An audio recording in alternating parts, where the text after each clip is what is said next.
The opinions and views expressed in the following program are those of the speakers and the host, and do not necessarily reflect those of Yoakley Scott Corporation and Your Sports Network. Yeah, I've been closer to Jesus before, so can you help me out? Oh, can you help me out? Am I on my own? Am I on my own? Or can you help me out? Am I on my own? Am I on my own? Or can you help me out? Can you help me out?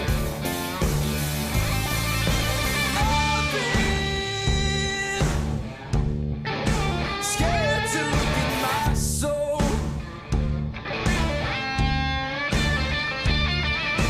I've been afraid I would follow the road. Yeah, afraid of the things I've been told. Welcome into a new week and a brand new Monday edition of Running Point, presented by Greenwood Chevrolet on Mahoning Avenue in Austintown. If you're in the market for a new or used automobile, you need to get yourself over to Greenwood Chevrolet on Mahoning Avenue in Austintown, as Anthony is showing off our Christmas present from the good folks at Greenwood Chevrolet. There you go. Anthony Hartwig, and I can't recognize him because he's I don't know what you're in camouflage. You're in camouflage garb, so I don't recognize you there. So that makes it scary because you know I'm here, but you can't see me. Yeah. Can you imagine you're going to do one of these numbers. Can you imagine if you had an invisible dog? You go walk up to somebody's house and they go, "I got a dog that'll eat you up." Well, where is it? That's all you need to know. That's all you need to know. Well, where is it? Yeah, that's all you need to know. It's when you least expect it. Forget the invisible He's gonna fence. be I there. have an invisible dog. I got an invisible dog that's going to carve you up. I'm sure there were some members of the Tennessee Titans that thought there was an invisible dog.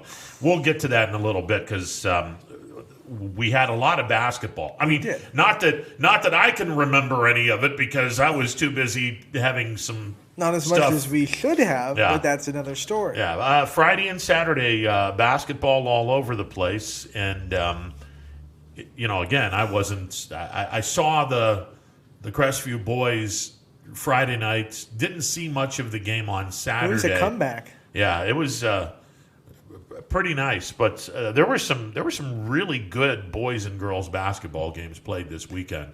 I'm going to defer to you on some of this. Yeah, I mean, Crestview, well, we'll talk about them first. I mean, what tenacity to come out and go down to Wellsville and not go down to Wellsville, but be down in the game to Wellsville. The game was at Crestview, but to come back and win that game was a big moment for them because we've talked about it. There's a lot of expectations about that team, and one of the things that shows is right off the tip they can really deal with adversity, and I think that's one of the things that they can use going forward because they're going to go up against some pretty good teams. So if they get down early or if they're down at halftime or whatever it may be, they're already a team that knows they can come back from anything.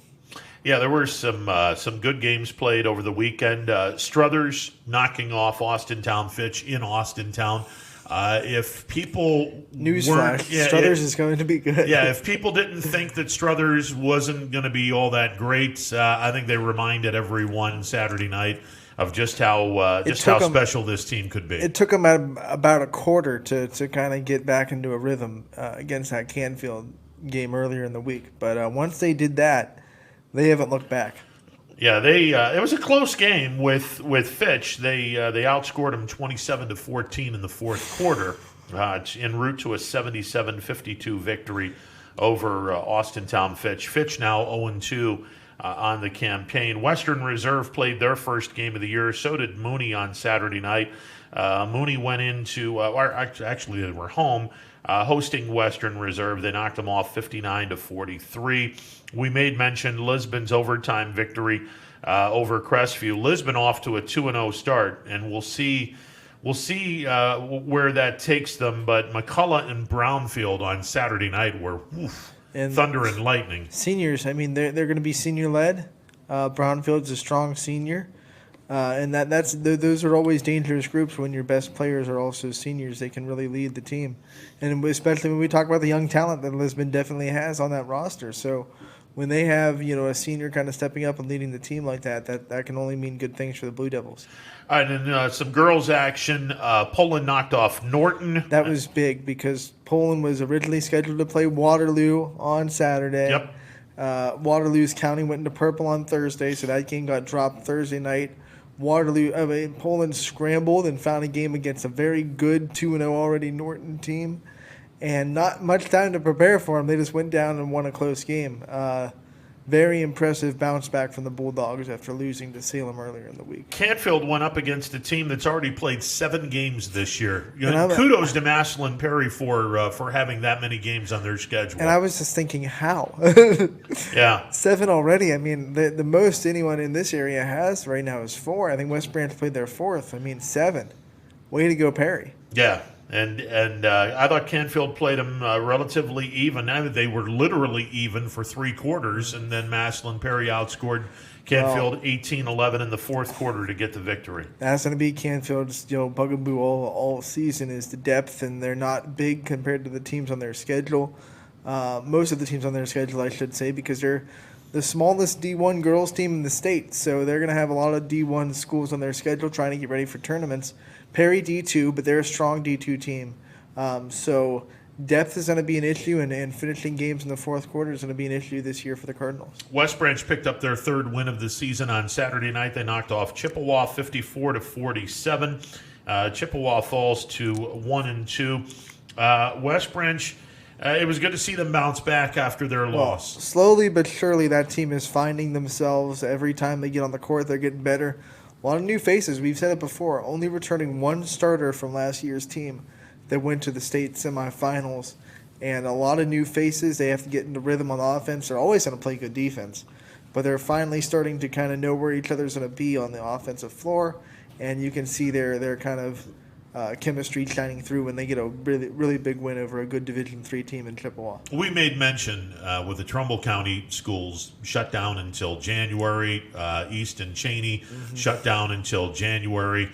It's pretty incumbent on the schools in Mahoning and Columbiana counties to get their allotted games in prior to Christmas break. And Mooney not shut down, but they seem to be the unfortunate victim of a lot of other teams being shut down. They still haven't had a game when you're talking about the girls' side. Ursuline boys start this week. So it's like those two teams, even though they're not a part of that Youngstown City School shutdown, they've been trying to navigate the same kind of thing where all their opponents have been canceling on them.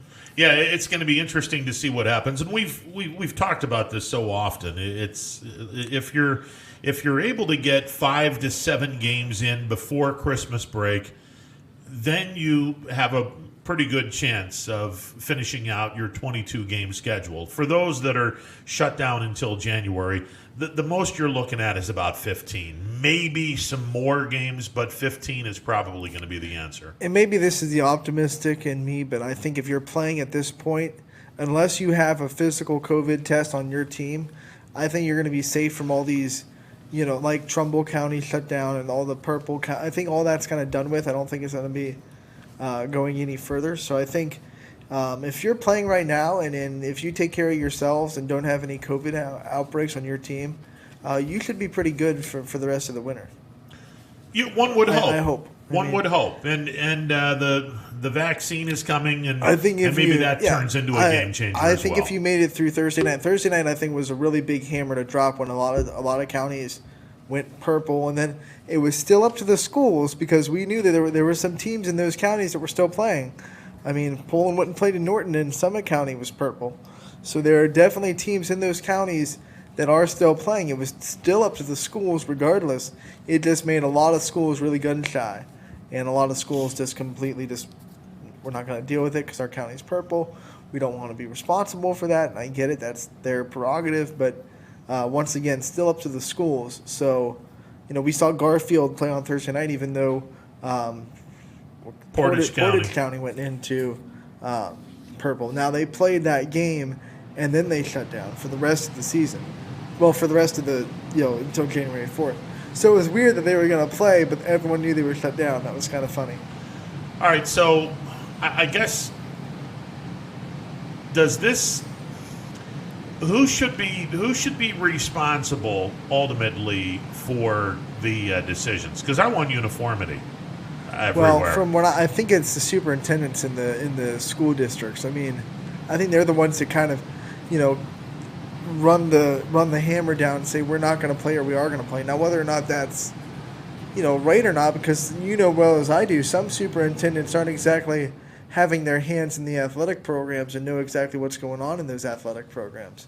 So whether or not the superintendents should be making all in all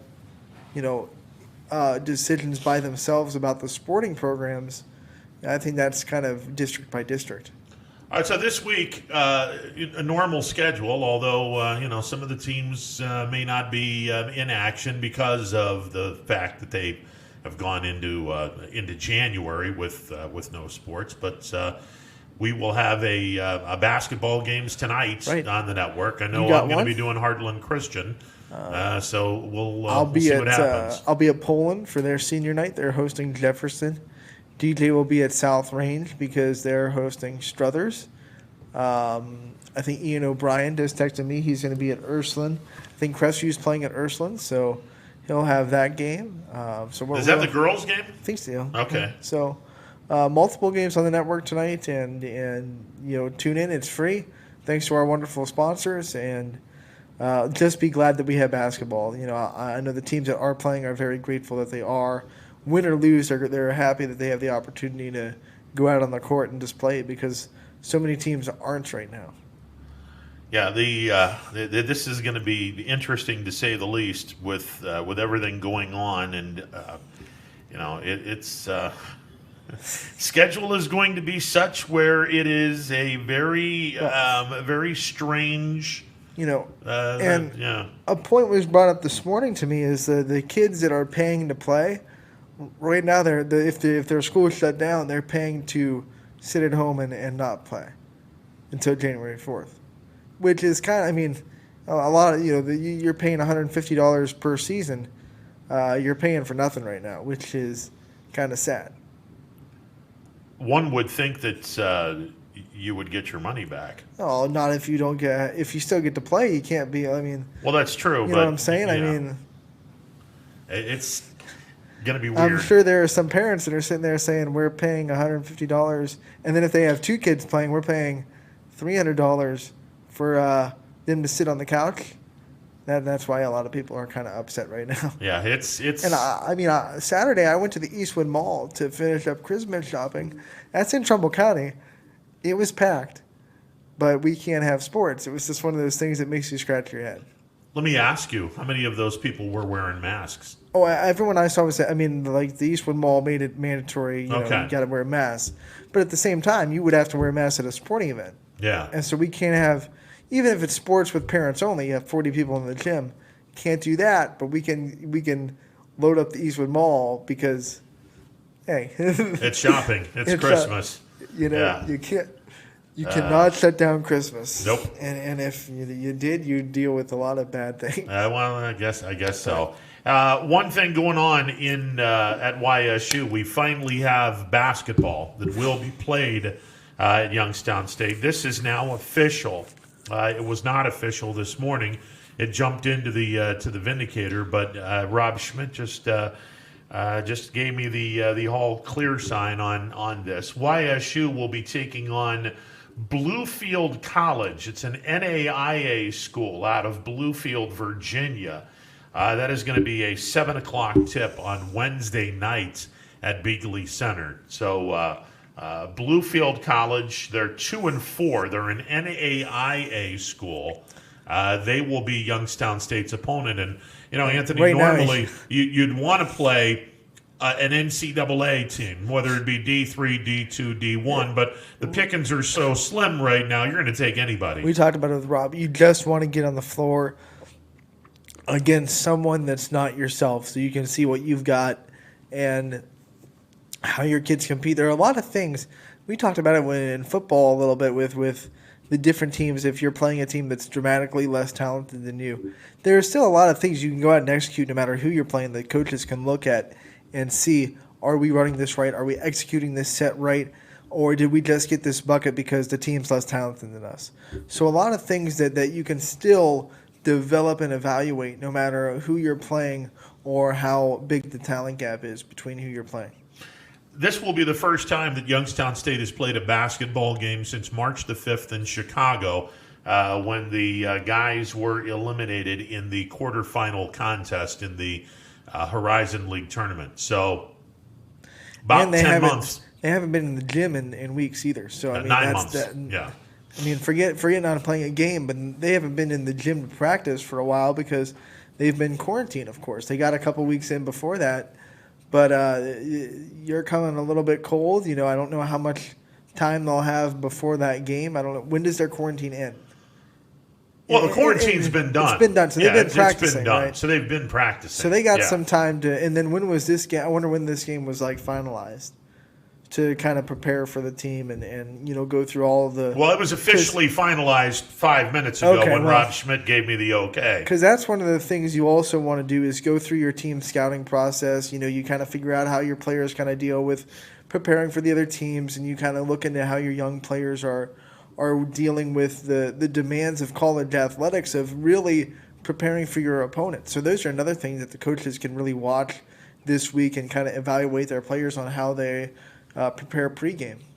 All right, Ron Strollo, according to John Vargo, friend of the show, Ron Strollo said 300 tickets are available for Wednesday's game, 100 going to the families of the players, cheerleaders, band, and coaches. That leaves 200 for the general public. Coach Calhoun said he wants to try to get 4 games in before Youngstown State begins their Horizon League play later this month, actually 12 days from now. December 19th and 20th, YSU will be playing at Northern Kentucky. Now, there is talk that Canisius is going to be an opponent, but Canisius is in New York. And with New York, now you got to figure out on a travel ban. Then you got to figure out, okay, does Youngstown State go to Canisius? Does Canisius come to Youngstown State? How does this work out? And if Canisius comes to YSU, do they do 2 weeks worth of quarantining? Because apparently whoever is coming here or going there, you're going to have to do quarantining. So this is where the schedule gets a little crazy. Have other basketball programs from New York been playing? I mean, I'm sure Syracuse has had games. I know they had one against somebody that it was close and it shouldn't have been, because I saw Jim Boeheim have an interview and he was talking about not handling the situation right or whatever it may be. But like Syracuse is playing, so I mean, teams in New York should be able to find some way to come out and play. If teams like Syracuse, I'm sure St. Bonaventure has had a couple games by now, so. You just kind of find a way to kind of work out the system and get underway. Yeah, so when we have Rob on Thursday, obviously the Wednesday game will be in the books, and we can talk about the game against the NAIA team. But hopefully they're going to be able to get 3 or 4 opponents prior to the start of the Horizon League season. Girls are in a tighter spot because they're going to be quarantined for at least, another week now? I'm assuming that's about a week, maybe less. So they'll have even less time to kind of get teams to play them before Horizon League starts. Yeah, they may not get any non-conference games. They may just go right into the Horizon League. I'm hoping they can. It's imperative to get this one just to get on the floor and not want to say the game doesn't matter, but play a game where the pressure of if we lose this game, we're automatically behind in the standings, because like you would with a conference game. So hopefully they can have at least one opponent to kind of see what they got and kind of get on the floor against someone other than themselves. 330-886-0813, the MP Vivo Heating and Air Conditioning Hotline open for business. I know a lot of Browns fans want to celebrate right now, and you should. Hey, 9-3 is 9-3. I don't care what it looks like. Yeah, or what, and this will be the first winning season the Browns have had in 13 years. 2007 was the last time the Browns had a winning season. The thing that when I watched that game, and we'll talk about it real quick, and then if people want to call in and talk about it, we'll talk about it. But I saw a lot of schematic things that the Browns did really well that makes me excited about their coaching staff and their offensive coordinators and the play calling. And because a lot of those big plays they had weren't just Baker making a play. It was the schematic design of the play was brilliant, and it worked to perfection. That big touchdown he had to Donovan Peoples-Jones. One, they came out in their running formation. It was 3 tight ends, 1 running back, and they had a solid play fake. We talked about it with one of our callers last week. Yeah. Baker's play fake is really good. Yes. Corner bit, Peoples-Jones had about 10 yards of separation. I'm not impressed by the throw because any quarterback can throw to a wide receiver that open.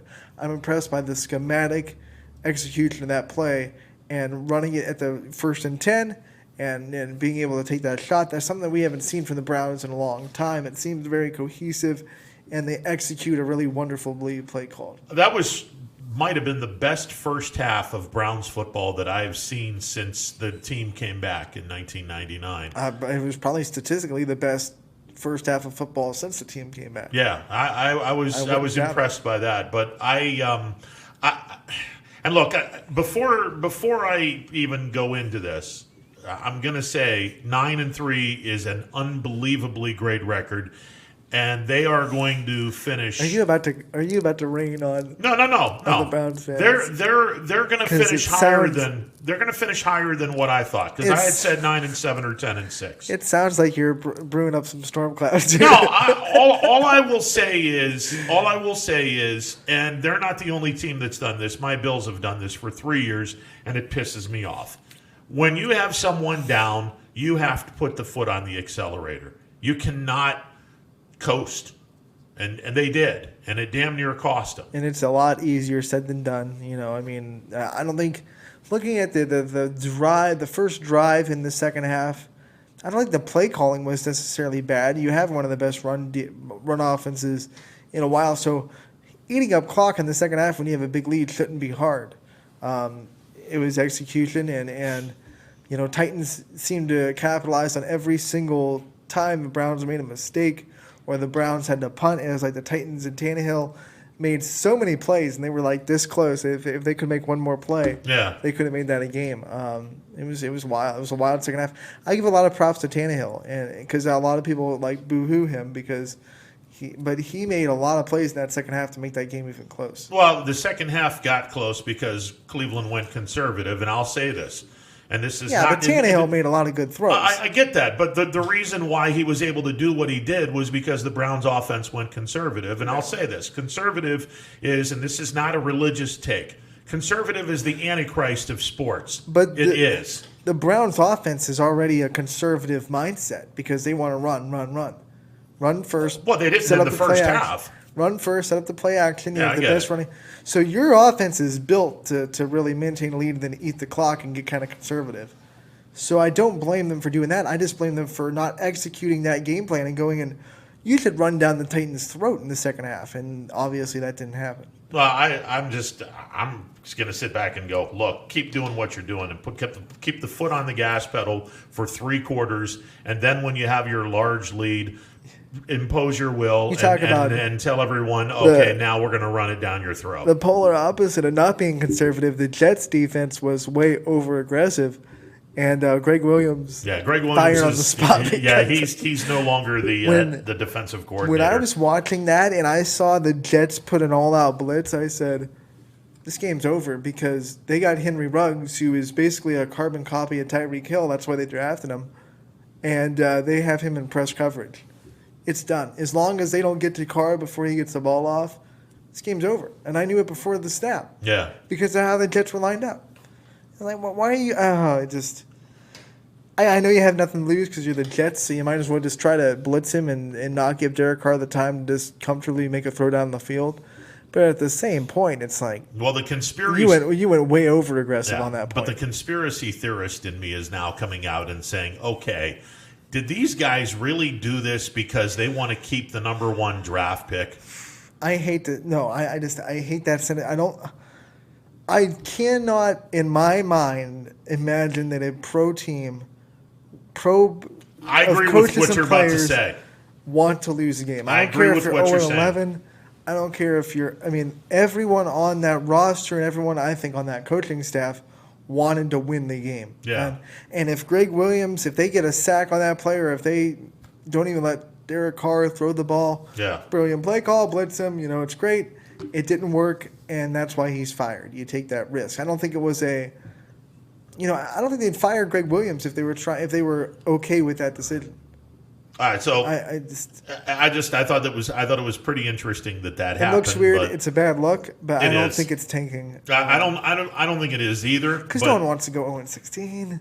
Well, No one wants that to no, happen. no. And they fought their tails off that whole game to get to that point. So, I mean, if they were tanking, they would have lost 38-0. I mean, Although, if you want to look at something, you can be 0-16 and 4 years later be 9-3, and I will say this: barring a complete gag job in the final 4 games, which I don't think the Browns will do, this team's a playoff team. It is. and They're that sitting is that's a hell of an accomplishment. and aren't the Browns fans frustrated that the year that they go 9-3, the Steelers Nobody's- are 11-0? Well, and It's like, come on. yeah, well, the other thing is nobody's allowed in the There's- stadium, or you're not allowed to have a sellout crowd. They are still little brothers, and then it's like the Steelers are always going to keep them at that little brother kind of. Well, there's also another brother that's going to be playing them next Monday that is going They're to. scuffling, Well, bad. Look, and Lamar Jackson's still on that COVID list, by the way. they're gonna get healthy here before too long. I'll be curious to see what happens next Monday. By the way, for those wondering, and if you're someone who likes to look at numbers, the Browns are a 2.5-point home underdog against the Baltimore Ravens next Monday night. I think that's all to do with the week 1 and how unbelievably better the Ravens looked in that game. I think that's the only reason they're underdogs. It's hard to watch that game out of your mind, even for Browns fans, it's got to be hard to come into this game super confident because of what happened in week 1 and the Browns. No, it ain't. Not the way they played. The Browns players. The Browns players have to just not, like, week 1 didn't happen, and they have to have that mindset because it was really lopsided in week 1. Yeah. You keep getting phone calls over there. No, I don't know what the hell's going on with this damn thing. It was fun to watch yesterday. It was and the one thing, I mean, the Browns can't rest on that. They can't take a breath. I mean, keep winning. keep winning. Keep winning. And I think that you look at the schedule, and I know some people can sit back and go, 13-3 will look good.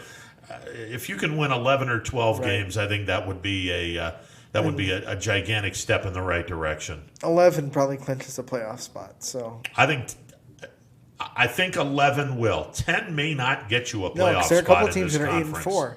Yeah. So 10 might not, but I think 11 will. 11 will definitely get you a playoff a spot, but I don't know if 10 will. So they still have some work to do. You got to get 2 more wins in your final 4 What games. if they were sitting on 10 wins in week 17 against the Steelers? Well, and let me throw a couple of things out. I think there's a lot of folks that are assuming that Pittsburgh will rest their regulars. They can't. No, that's They got not going to Kansas happen. City right behind them. Exactly. And that one seed's more important than ever this year. Exactly. And I don't think Kansas City. Now, if Kansas City would have lost last night, then you could start to think about it. Kansas City might lose a game before the last game of the year, but I will continue to say Buffalo's beating Pittsburgh on Sunday because it'll be Pittsburgh's 3rd game in 12 days. Now, my Bills are going to have their hands full tonight for a lot of reasons, the biggest of which is they're 0-7 since 2000 on Monday Night Football, and they don't do very well on Monday Night Football, and they're going to that god-awful place. The last time they were in Arizona, the Hail Murray happened, so who knows what happens. But I have a good feeling about Sunday's game against the Steelers. I wonder if there's a way for that field to be. I mean, are they going to just play on a plain field that's washed out of all the Cardinal stuff? Or are the Cardinal logos still going to be on the end zone and the midfield? That's a great question. I have they no obviously, idea. I don't think they'd go through the work to paint it 49ers or anything No, like that. no, so no. Is it going to be a plain field? Is it going to be the Cardinals field? Who knows?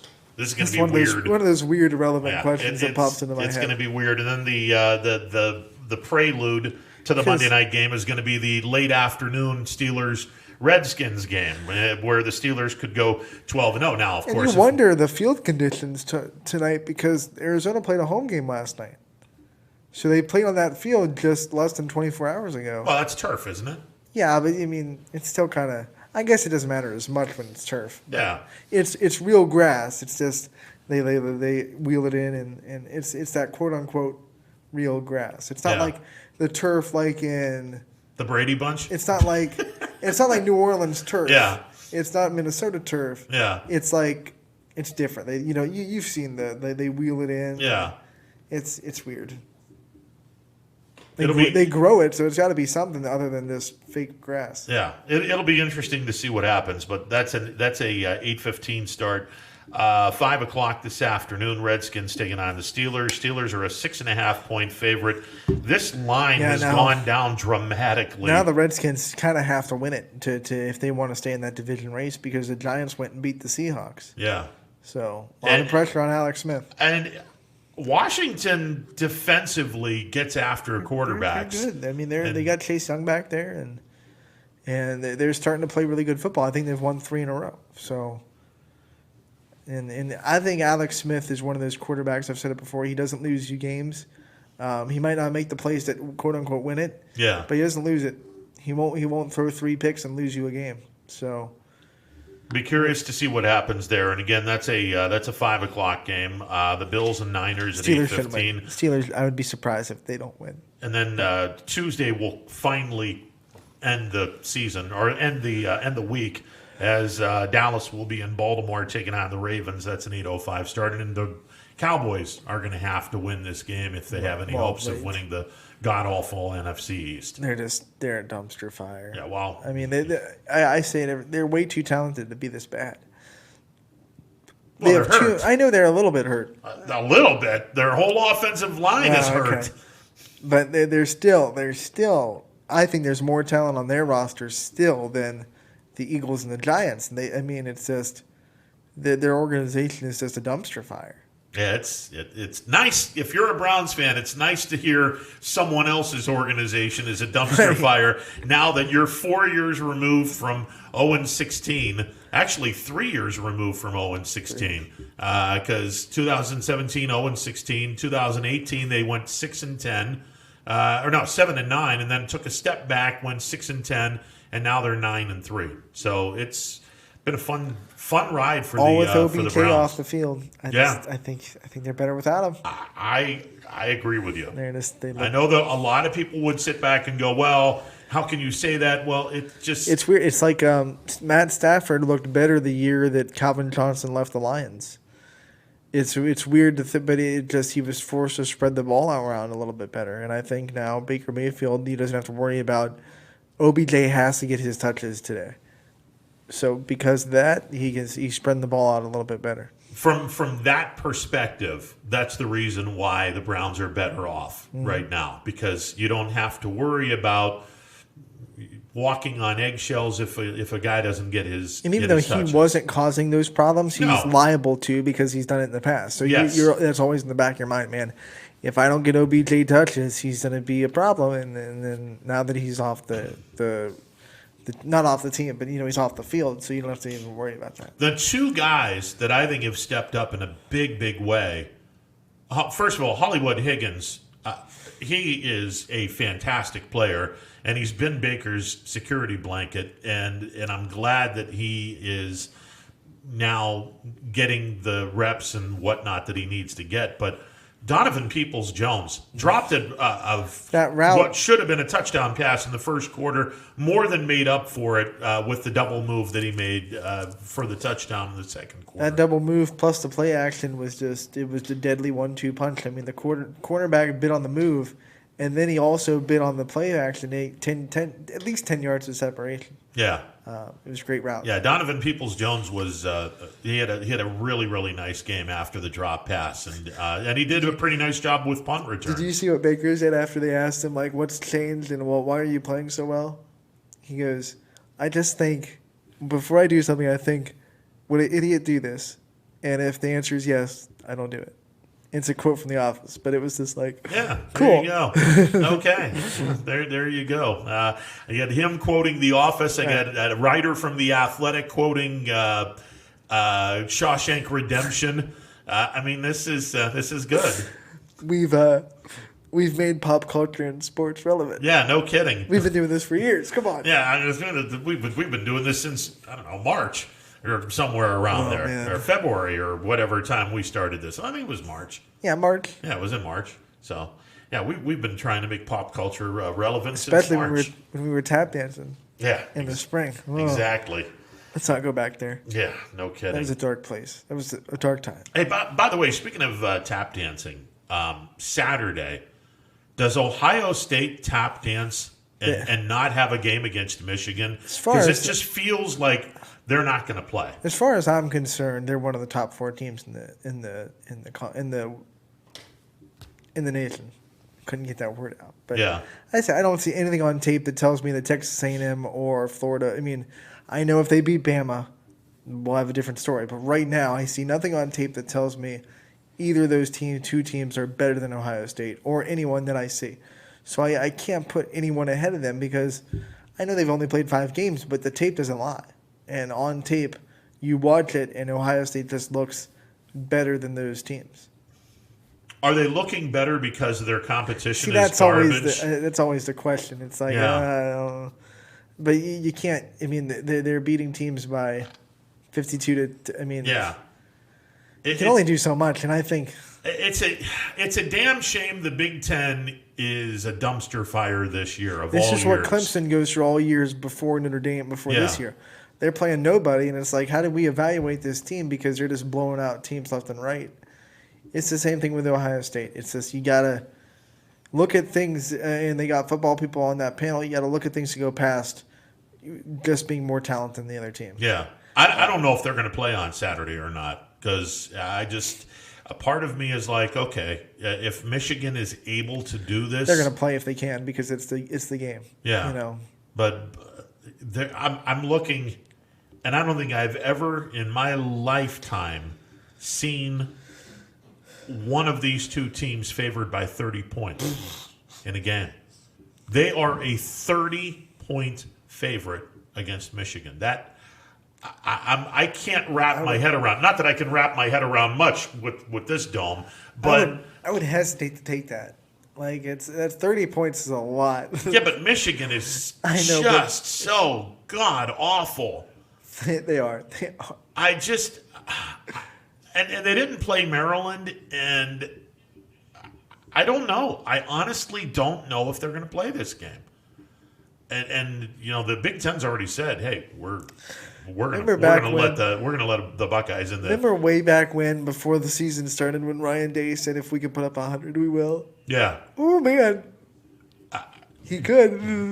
One would assume that they could put 100 up on Michigan. That's just. But I looked at that and I was like, 30 points. Yeah, I've never seen this in my life. That's ridiculous. But hey, it is what it is.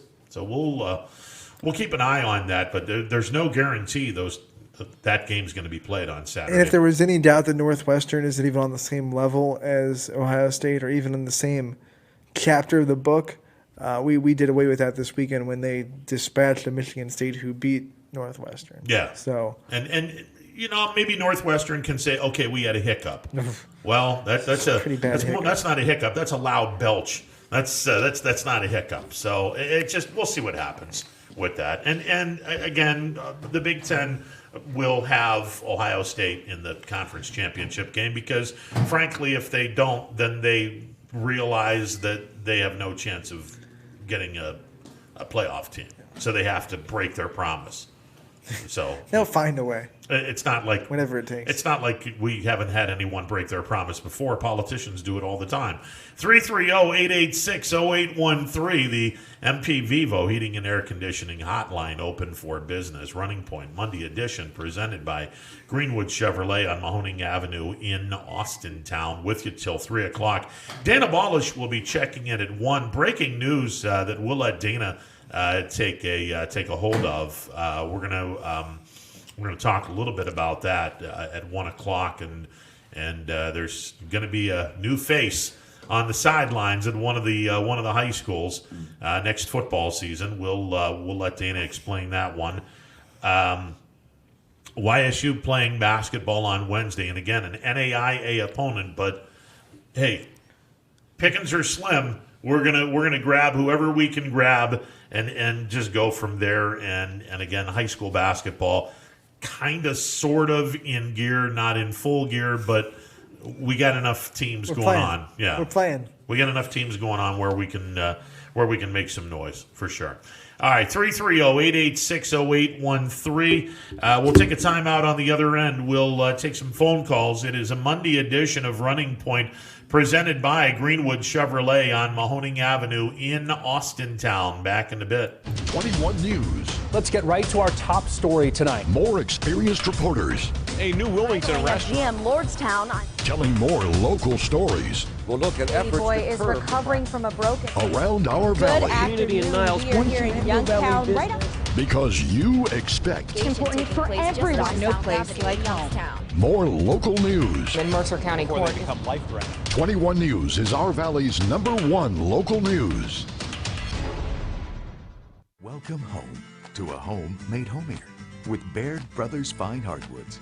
Inspiration starts at BairdBrothers.com and is turned into reality when high-quality hardwoods are delivered right to your home. Baird Brothers has the latest design trends, shiplap and skinny lap interior siding, antique oak rustic flooring, and, well, you'll find them all at BairdBrothers.com. Ordered easily, delivered conveniently, enjoyed comfortably. BairdBrothers.com. Attention football fans, order Coca's Pizza tailgate package for only $54.99. You'll receive 24 slices of our delicious cheese pizza, 20 jumbo wings, and 2 of our famous foot-long pepperoni rolls. Coca's Pizza, we serve it hot. Hi, this is Tommy Clem, owner of WRS Insurance Solutions. WRS Insurance Solutions is a local independent agency that specializes in life, Medicare, long-term care, and disability products. Call us at 330-953-3722 or visit us at wrsinsurancesolutions.com to learn more. Good luck to all the student athletes in the Valley. Your Armstrong services are more important than ever. There are more and more connected devices in the home these days. To get the most out of your experience, you need a network that is always getting better. You deserve superior performance, and that's what Armstrong offers every day. Whether you're working from home, enjoying your favorite content together, or simply catching up while apart, count on Armstrong to keep you connected to what matters most.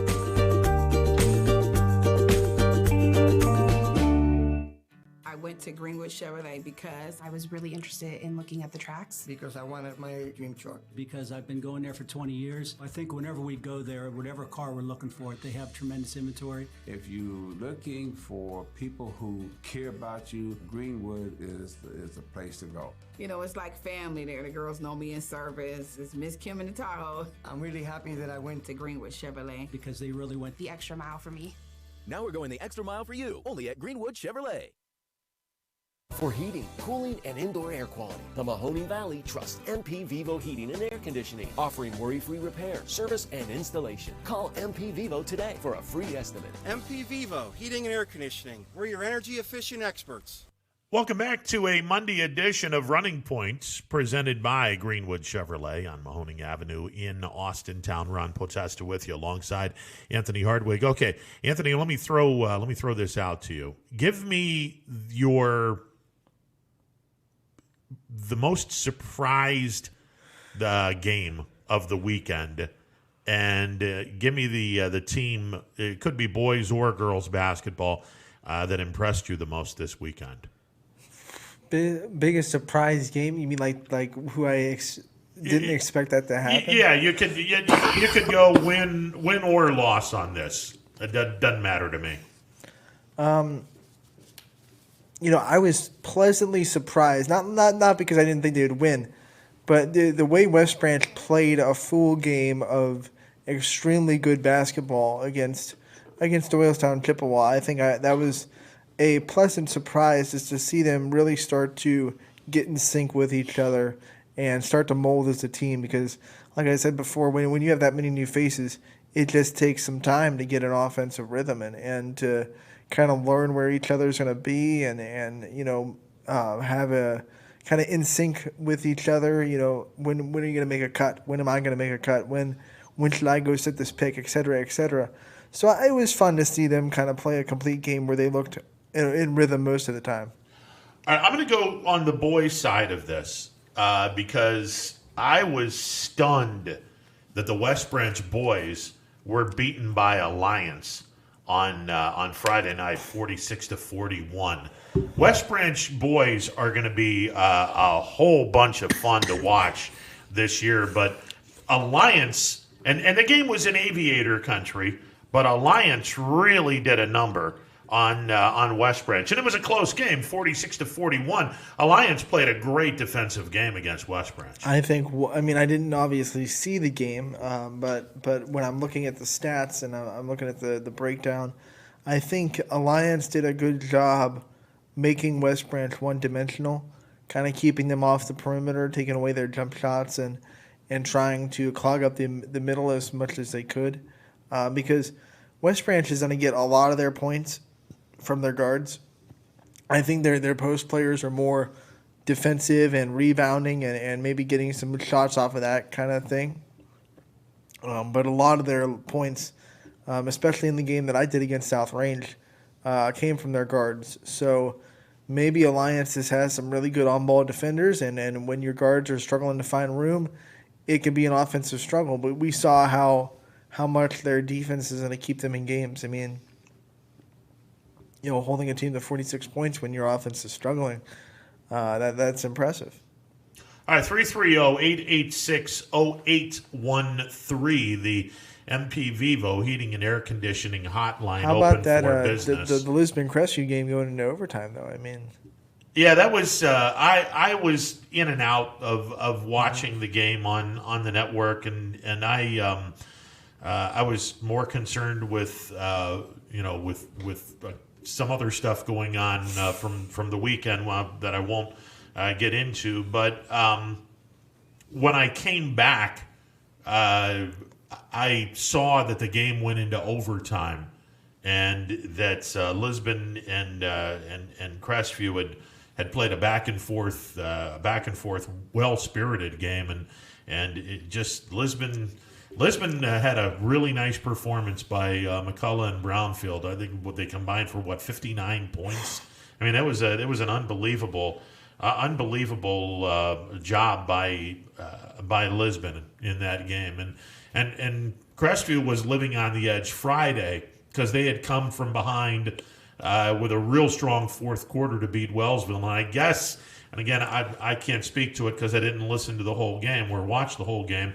I guess they did the same thing against Lisbon. They came back and brought the game into overtime.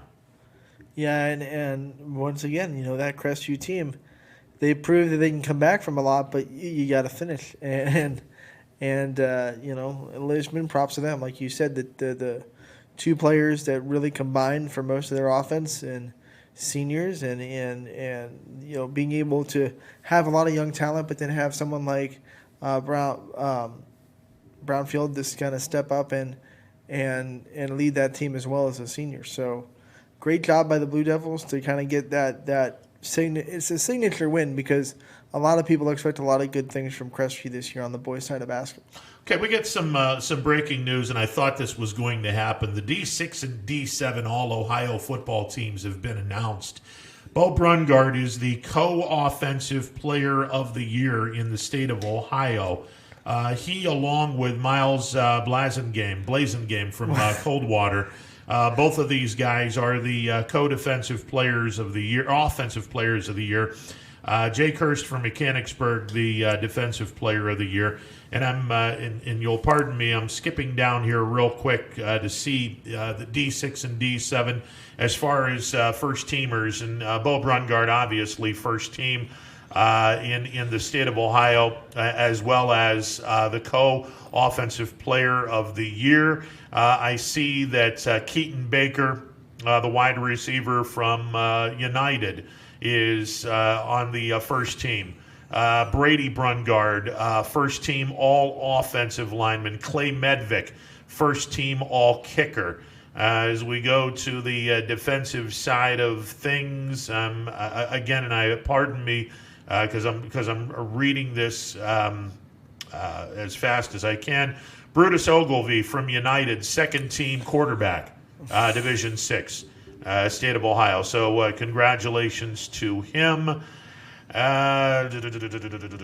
Looking through the rest of Division 6, second team on defense, Clayton Nesbeth, second team defense on the linebacking core. And third team now, we're Hayden Gibson, third team quarterback from Brookfield. Congratulations to him. Also, and again, my apologies if we're skipping too far, but I don't see any local teams other than what we have, what I've just announced. We're on the third team on defense. I don't see anybody. Honorable mention, Aiden Stevens, honorable mention at quarterback. So congratulations to him. And again, D6 and D7 are announced. I'm going through D6 right now. So bear with me. D6, Xavier Cross from Columbiana. Lucas Yema from Springfield. Donovan Pulaski from Brookfield. Trayvon Drake from LeBray. Honorable mention, wide receiving core. So congratulations to those gentlemen. Michael Wagner from Springfield. C.J. Berlin Bates from Berlin Center Western Reserve. Noah Petrie from Leavittsburg LeBray on the offensive line. Congratulations to those three guys. On the defensive side of the ball here real quick. Zeke Wozencroft from Springfield on the defensive line along with A.J. Stallsmith. Honorable mention. Linebacking core. Austin Tyndall on the linebacking core. Honorable mention again from Springfield. The defensive backs. Alex Mayorga from Western Reserve. Congratulations to him. Okay, then we go to Division 7. Cam Hullabaugh, the defensive player of the year. Not the offensive player of the year, but the defensive player of the year. Congratulations to him. First team All-Ohio quarterback Dominic Shadle, from McDonald. Congratulations to him. No surprise here. Marco Ferry from Leetonia, first team All-State at running back. Congratulations to Marco. No surprise here as well. Brad Sloan, first team All-Ohio, the wide receiver from Southern Local. He is first team All-Ohio. First team along the offensive line. We do not have anyone locally. First team on the defensive line. Congratulations. This is a good feel-good story. Gannon Shepard from Leetonia, 5'11", 280 pounds. First team all defensive lineman. Congratulations to Gannon Shepard. Well done. Cam Hullabaugh, first team linebacker. Hunter Morris, first team linebacker. Jesse Likens on the defensive backfield, first team defensive back. Congratulations to Jesse. We go to the second team now. Elijah Frederick from Sebring, second team All-State. Congratulations to Elijah, and he's coming back next year. 5'7", 160-pound junior. Second team All-State. I'll be honest, that's microphone drop right there. I can't remember the last time Sebring had an All-State player playing football. That's a good moment for Sebring. That's a outstanding job for Elijah Frederick as well. Let's see. We're now on the second team defense. As I'm trying to run down this as quickly as possible. Nobody comes to mind. Actually, let me take that back. Nick Fordley, the punter from JFK, is second team All-Ohio punting. So congratulations to him. Third team. We will go down the list, and Sharash Sheth from JFK, third team place kicker. So congratulations to him. Third team now defensively, as we are trying to get as many of our local kids announced as possible. Didn't have anyone on the defense, third team. The honorable mention, quarterback, Vinny Ballone, sophomore quarterback from Lowellville. Also, Frank Prosey from Jackson Milton. Those two kids. Honorable mention at quarterback. Congratulations to those two kids. Congratulations to Tyler Stanley from Wellsville. Honorable mention as well. Let's see. We go on the wide receiving core. Cole Grope and Cole Banofsky. Grope from Jackson Milton, Banofsky from Lowellville. Honorable mention at wide receiver. Congratulations to those two kids. Congratulations to Brady Masella and Patrick Valent from Warren JFK. Caden Crown from McDonald. Hunter McCombs from McDonald. Logan Pugh from Jackson Milton. All on the offensive line. Honorable mention. Congratulations to those kids. We go to the defensive line. Eddie Kiernan, Michael Gamino, both from Warren JFK. Eric Davis from Valley Christian. Aaron Landis from Jackson Milton. Honorable mention, all on the defensive line. Congratulations to those kids. Congratulations to Nathan Gilligan and Nick Ferradino from McDonald. Austin Barnes from Matthews. Honorable mention on the linebacking core. Defensive backs. Let's see if we have any here real quick. Congratulations, Ryan McCullough, the senior corner from Lisbon. Honorable mention. Also, Dominic Carquito and Ryan Myers. Carquito from McDonald, Ryan Myers from Matthews. They are honorable mention on the defensive backs. Congratulations to those kids. Outstanding job. And it was just announced by the OHSAA. I had a feeling they were announcing something today. So there's your breaking news. D6 and D7, all Ohio announced. And we just went through a lot of names in the area. I mean, that's a lot of representation from the schools in the YSN wall. And, it's just a compliment to how talented we are here in Northeast Ohio. Yeah, so again, D7 Defensive Player of the Year, Mr. Hollabaugh. D6 Co-Offensive Player of the Year, Mr. Brungard from Springfield. Did those two put on a show in the final that proved that they both earned it? Yeah, you might say that.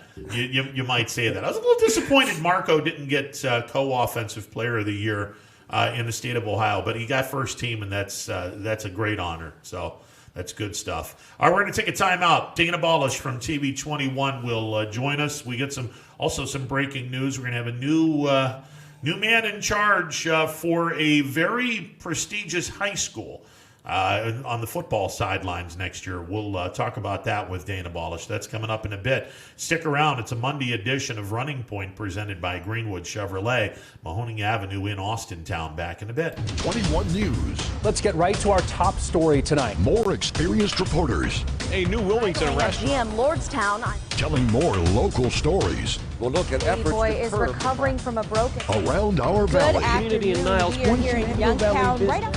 Because you expect. It's important for everyone. No place like home. More local news. In Mercer County Court. Become life-threatening. 21 News is our valley's #1 local news. Welcome home to a home made homier with Baird Brothers Fine Hardwoods. Inspiration starts at BairdBrothers.com and is turned into reality when high-quality hardwoods are delivered right to your home. Baird Brothers has the latest design trends, shiplap and skinny lap interior siding, antique oak rustic flooring, and, well, you'll find them all at BairdBrothers.com. Ordered easily, delivered conveniently, enjoyed comfortably. BairdBrothers.com. Attention football fans, order Coca's Pizza tailgate package for only $54.99. You'll receive 24 slices of our delicious cheese pizza, 20 jumbo wings, and 2 of our famous foot-long pepperoni rolls. Coca's Pizza, we serve it hot. Hi, this is Tommy Clem, owner of WRS Insurance Solutions. WRS Insurance Solutions is a local independent agency that specializes in life, Medicare, long-term care, and disability products. Call us at 330-953-3722 or visit us at wrsinsurancesolutions.com to learn more. Good luck to all the student athletes in the Valley. Your Armstrong services are more important than ever. There are more and more connected devices in the home these days. To get the most out of your experience, you need a network that is always getting better. You deserve superior performance, and that's what Armstrong offers every day. Whether you're working from home, enjoying your favorite content together, or simply catching up while apart, count on Armstrong to keep you connected to what matters most.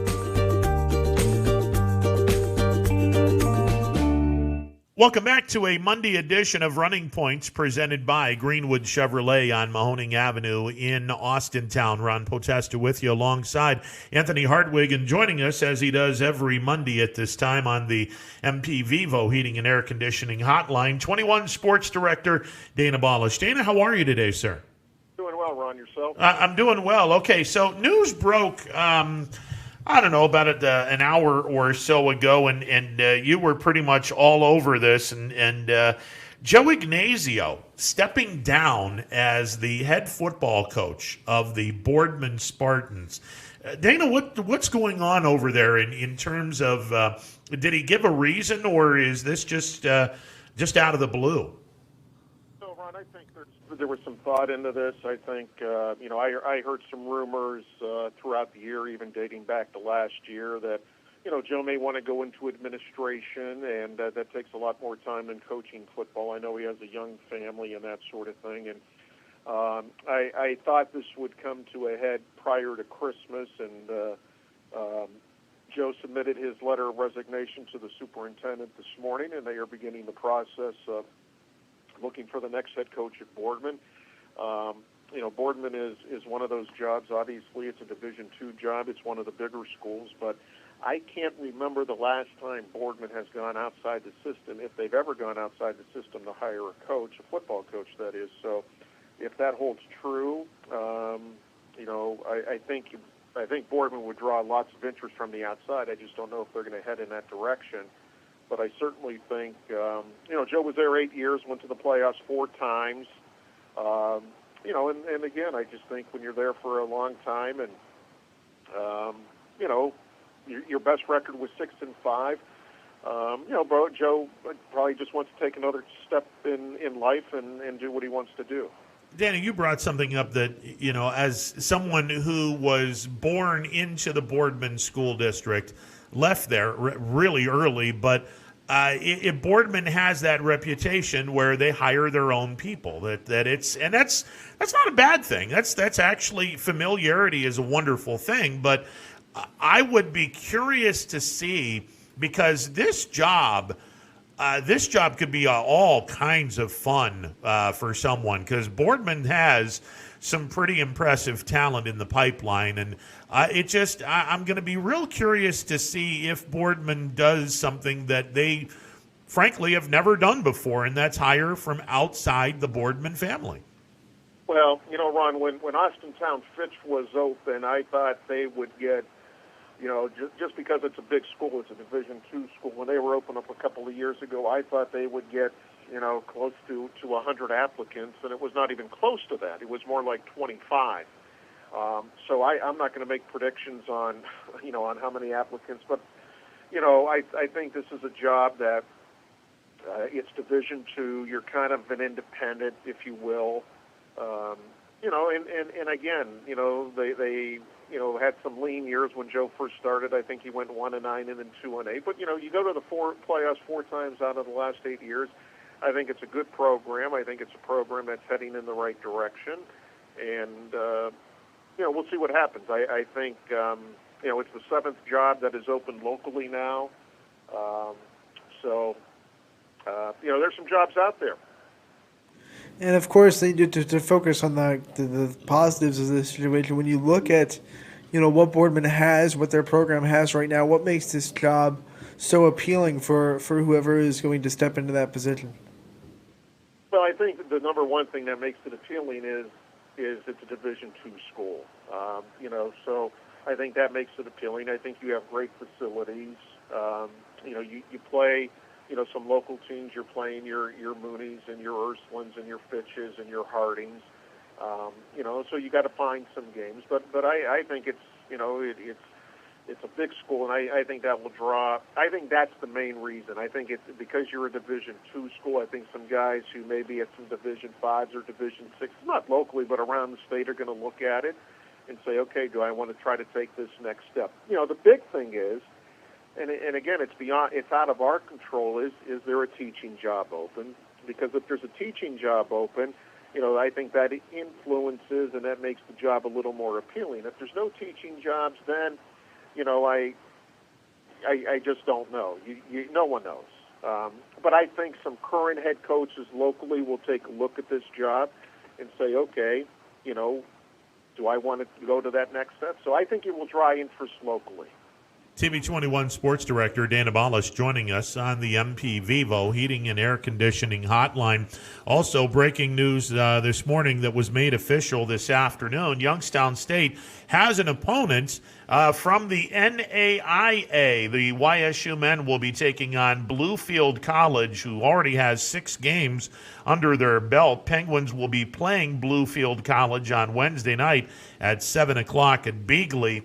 300 people, that's all they're going to be able to put in Beagley, and 100 of those tickets are going to be spoken for via the band and the parents of the cheerleaders, the players, and whatnot. So only 200 tickets are available for the public.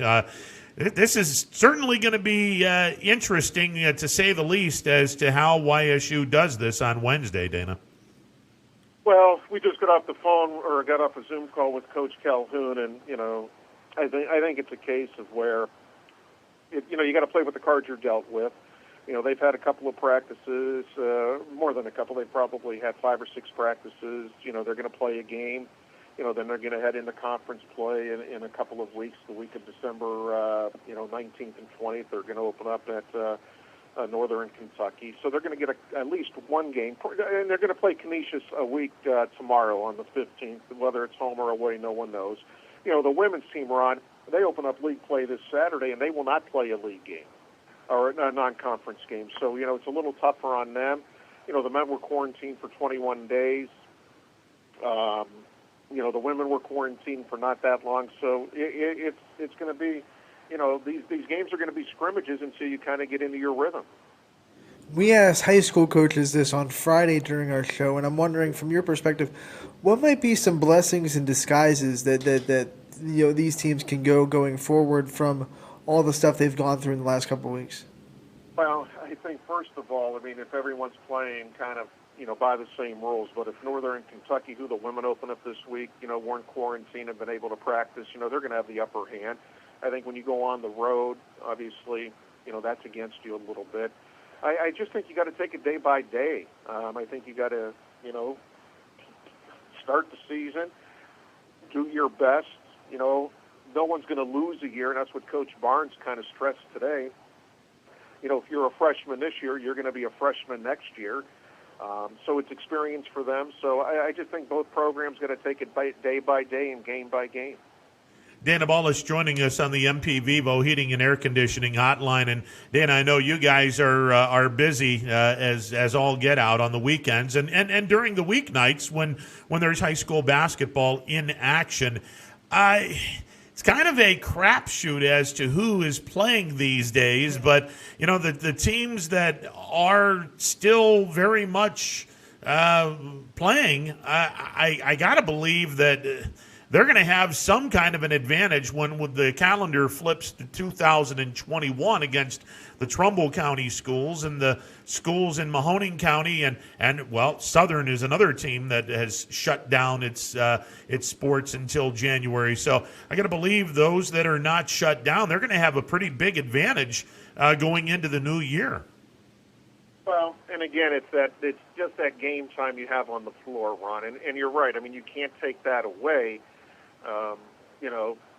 You're going to play, let's say 10 games in Trumbull County, Mahoning County, Columbiana County, probably going to play a little bit more than that.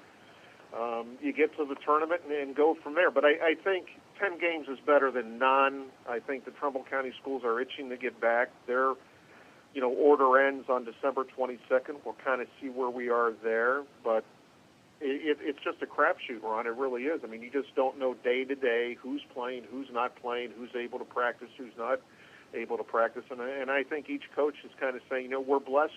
If we're practicing, we're blessed. If you're the Trumbull County schools, you're hoping you're able to practice and play some games and go from there. And me and Ron were talking earlier today, about the teams that are playing right now. If they can get maybe 5 to 7, there was the number we came up with, games before the new year, they would probably be happy. Do you think that's a realistic number of teams that can get 5 to 7 games if they're playing right now before the January 4th, new year? I know a couple teams have 4. Most teams have 2 or 3. So do you think that 5 to 7 range is a good shooting point for teams to look for before the new year? I think if you could play one game, it's better than playing no games. So I think coaches are approaching it that way, saying, hey, you know what, we're going to play as many games as we can. We're going to, take the holidays off, per se, and come back in January. Hopefully Trumbull County is playing by January, and go from there. So I think coaches are saying, hey, you know what, we don't care if we play 1, 2, 3, or no games. If it gives us an opportunity to play more at the end of or at the first of the year, or in January and February leading up to tournament time, then I think coaches will take that. It's so hard to put a number because, things change. I get updates from athletic directors every week, and it's unbelievable what their schedules look like, and this is crossed out, and this is added, and this isn't added, and so on and so forth. And so I think coaches are just taking the approach, hey, we got to take this one day at a time. If we can play tomorrow, we can play tonight, or play Wednesday, we're going to do it. The OHSAA just came out with their All-Ohio Division 7 and Division 6. And Anthony and I made mention of all the kids that have been honored by the state of Ohio. Some pretty big names, and I got to be honest, Dana, we certainly have a lot of representation in both divisions locally. And that's a good thing, Ron. I mean, certainly this is in the hands of the newspaper writers, and they do an outstanding job across the state of Ohio with this. The kind of the rule is if you're a Northeast Inland Player of the Year, you're going to be on the first team All-State, and we saw that with, Cam Hollabaugh and Bo Brungard and Dominic Shadle and Brady Brungard and some others. So it's good recognition for them. Divisions 6 and 7 today. 2 more divisions tomorrow. That would be 4 and 5, and then 2 and 3 on Wednesday, and then Division 1 on Thursday, with also the announcement of Mr. Football. So certainly it's good representation for the area. It's good representation for these kids who put in a ton of work, and under these circumstances, my hat's off to all of them. Dana, do we have any local representation to possibly crash the party for Mr. Football this year? Ron, I would think we have two guys probably that may be in the conversation or may have been in the conversation, and I think, those are the 2 guys we talked or mentioned earlier. I think Hollabaugh and Bo Brungard. Hollabaugh, I think, an all-around player, and so is Brungard. So I think those 2, perhaps in the topic of conversation. That's just a guess on my part. But really, Ron, I really don't know who would be in contention this year, to be honest with you, statewide.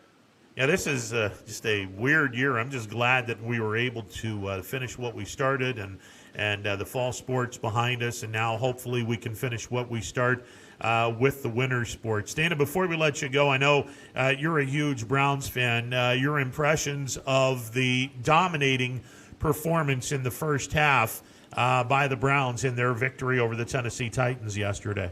Well, the first half was probably the best first half they put together, Ron. I mean, I can't think of a better first half. Maybe when they beat the Steelers 51-0 when Bud Carson was the coach. The second half they kind of pulled some things back. They weren't as aggressive. They took their foot off the pedal, so to speak. I don't think the score was an indication. I mean, the score, says it was a 6-point game. I don't think it was that close, obviously. The Browns were playing loose on defensively, but you get that momentum, and again, you're going up that peak, so to speak, where you want to be peaking at the right time. They got 4 games to go, and have a big one against Baltimore. Then they go with the Jets and the Giants, and finish up with the Steelers. So you just keep that onward trek going. I thought Baker really looked good. In the second half, he didn't look good, but I think it was because of some of the play calling, and Stefanski, knows that and admitted that. They took their foot off the gas a little bit, but 9 and 3 runs. Stefanski, in my book, I think I mean, with the exception of your buddy in Buffalo, I mean, Stefanski got to be in contention for Coach of the Year. I would think that he is right now as close to a lock for Coach of the Year as possible, and I don't know if I mean, there's a really good chance that we can throw out the P word. Does playoffs? Is that something that we can now start having in casual conversation with this Browns team right now? When you watch the shows and look online, I mean, yeah, they're in the conversation, so you can't avoid it. They would be the number 1 wild card right now. You still got 4 weeks to play. I think that, and Stefanski admitted it. He goes, look, the players are talking about it, so that's a good thing. But I think, Ron, from this standpoint, you just have to, and again, Stefanski has said everything right. Look, here's why I think the guy, after 12 games, is really done a great job. He admits when he makes a mistake. When they win a game, okay, we still didn't do everything right. He's level-headed about that, and Ron, look at the difference. And again, the only thing that was a sour note was the 12 penalties yesterday. And if you look in their last 2 games against the Titans, when Freddie Kitchens was coaching last year in the opener, they had 19-12 yesterday. That's 31 penalties in 2 games against the Titans. So I think they're doing the right stuff. I mean, I think there's some excitement, although you really can't see it because no fans are going into the games and so on and so forth. I think it's a quiet excitement, and I'm okay with that. And I'm going to ask you because obviously Monday nights the Browns are playing the Ravens. Now, the 3-week lockdown, if for better, I guess that's the right way of saying it. Curfew would be the better way of saying it. The curfew comes to a close on Thursday, or at least it's supposed to. The 3-week curfew. Does Governor DeWine extend that curfew? And if he does that mean no fans in Cleveland because that's a Monday night game? Well, I think Ron, that again, it's the safety factor. I mean, I think Stefanski and whoever would love to have 75,000 people. That's not. I mean, you could have 12,000. I think that's where that's going to stay. I don't see that changing. I don't see that changing at all. I think the 12,000 people will be there. Excuse me. It's just a situation where, unfortunately, the Browns are successful, and you really can't be part of it. Yeah, that's 2020. Great. The Browns turn everything around, and now no one can take part in it, or limited people can take part in it. That just that's such a horrible thing. Hey, Dana, always a pleasure. Look forward to catching up with you next week, sir. Thanks, guys. You got it. 21 Sports Director Dana Balish chiming in as he always does on the MP Vivo Heating and Air Conditioning Hotline. Again, 2 enormous honors. Congratulations, Cam Hullabaugh. He is the Division 7 Defensive Player of the Year. And Bo Brungard from Springfield, he is the co-Offensive Player of the Year in Division 6 All-Ohio. Congratulations to those 2 kids. And Bo makes a good argument for Mr. Football in my case, but the co-Player of the Year kind of scares me because now Blazing Game can make the same exact argument. When they played each other, there was not much that separated them. So it's like if you make an argument for Bo to win it, Isn't he on that exact same spectrum? The quarterback from Coldwater. It's gonna be interesting to see who wins Mr. Football. They normally give it to a kid from a bigger school, unfortunately, which is another can of worms. But I agree with you. I think Bo is a good candidate. I think Cam Hollabaugh is an outstanding candidate. The fact that he won Defensive Player of the Year is just like, okay, because he was electric on offense too, but he was such a good defender, and they kind of highlighted that with his Defensive Player of the Year. Yeah, and they put Likens in the defensive backfield for first team as well. Right. So I kind of thought that was pretty interesting that they did that. And I'll still pound on the table of Marco Ferri because, again, 1,900 yards rushing in 8 games? That's ridiculous. Right. Statistically, not a lot of people probably did that, but, newspaper writers, This is going to be, unfortunately, kids from bigger schools normally get the prize, but we'll see. And then talking about the Browns and people not being involved, it made me think, like, God forbid, they win a Super Bowl and then you can't have a parade. That would be such a Browns thing. Because fans would find a way to have a parade. Oh, you'd have to. Even if it's illegal. You would have to do a parade. But, I mean, look, that's way out of and then another thing that was brought up is Coach of the Year. I think Coach of the Year is very interesting this year because I think there's a lot of people that kind of deserve it. I'm going to throw out a name. I think Brian Flores is a good name in there. Mm-hmm. I think Kingsbury, if the Cardinals finish the season and get into the playoffs, that's a good idea because they've been bad for a while. Yeah, I'm gonna throw a name out, and I will break out by throwing this name out. But he deserves to have some kind of recognition. Belichick in New England. Not if they don't make the playoffs. You can't give it to them if they don't make the playoffs. What Bill Belichick is doing right now in New England should scare the living hell out of every single team in the AFC. They've won their last 4 games, and I've looked at their schedule. Yeah, they have Buffalo on the schedule, but it's in Foxborough. There is a damn good chance New England wins out and goes into the playoffs. Oh, that's scary. At 6-6, they're 6-6 right now.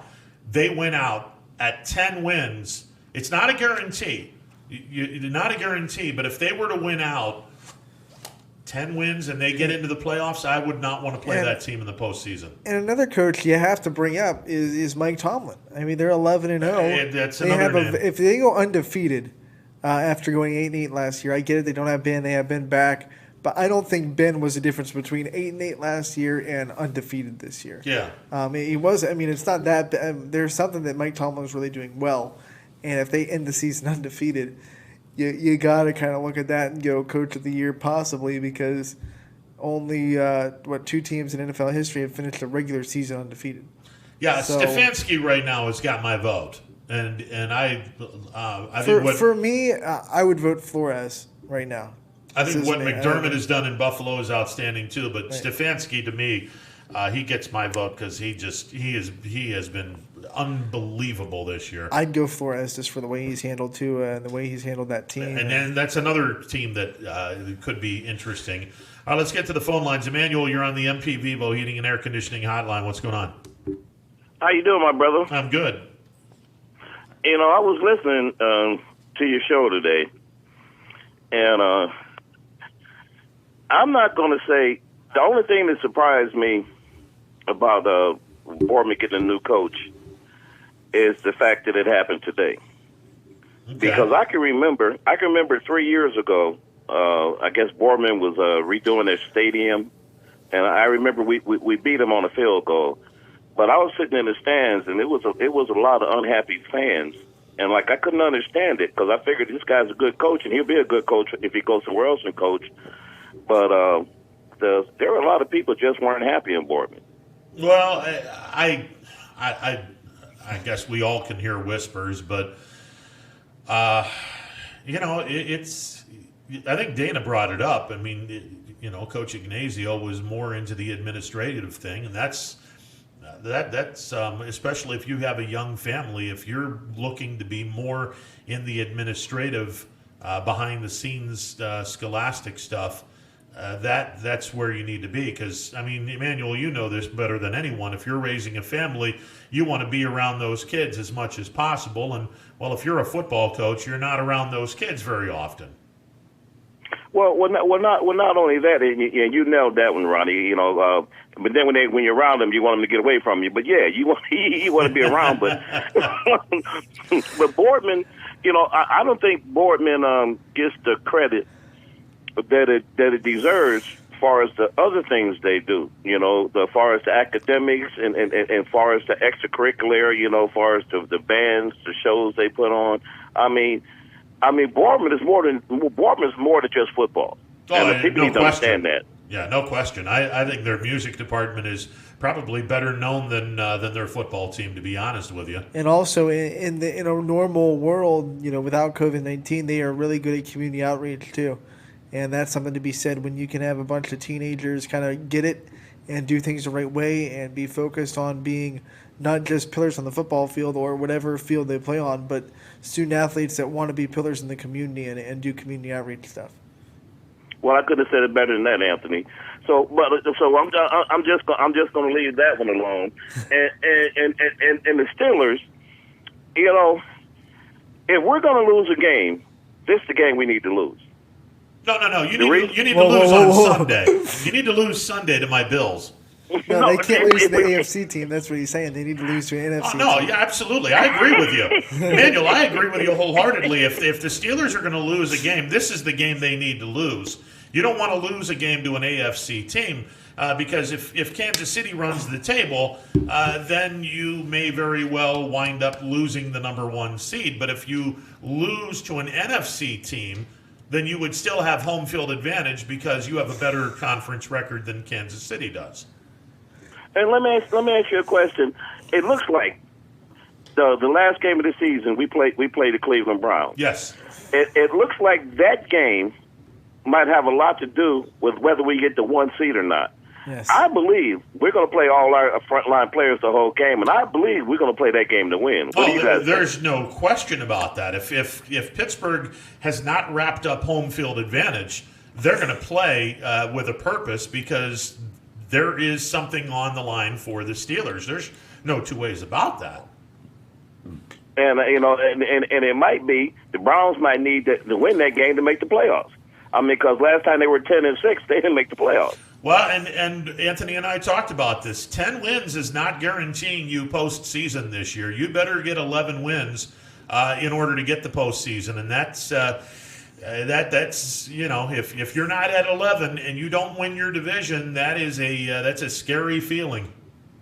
And I've been looking at a couple of things that are happening, and I guess people say this is normal, but to me it's not normal.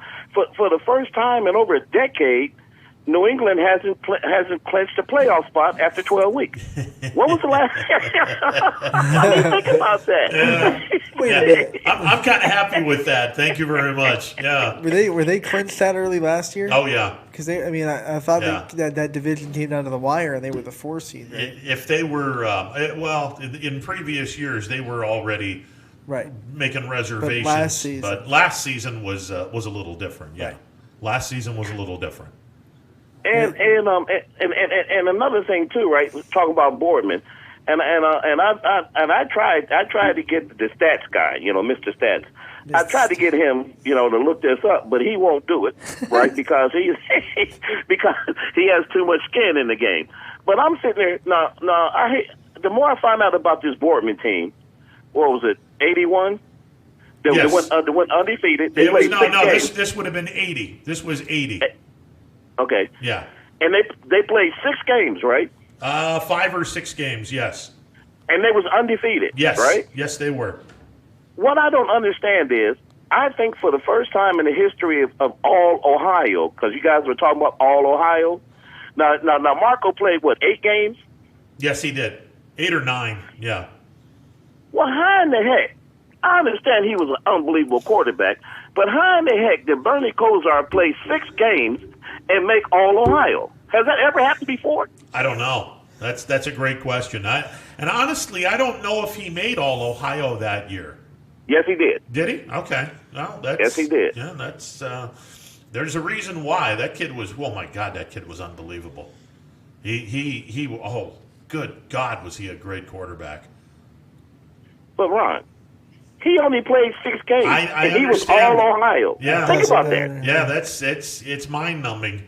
There's no two ways about that. And keep in mind that was in an era, and you know this as well as I do, Emmanuel. Back then, high school football was 3 yards in a cloud of dust.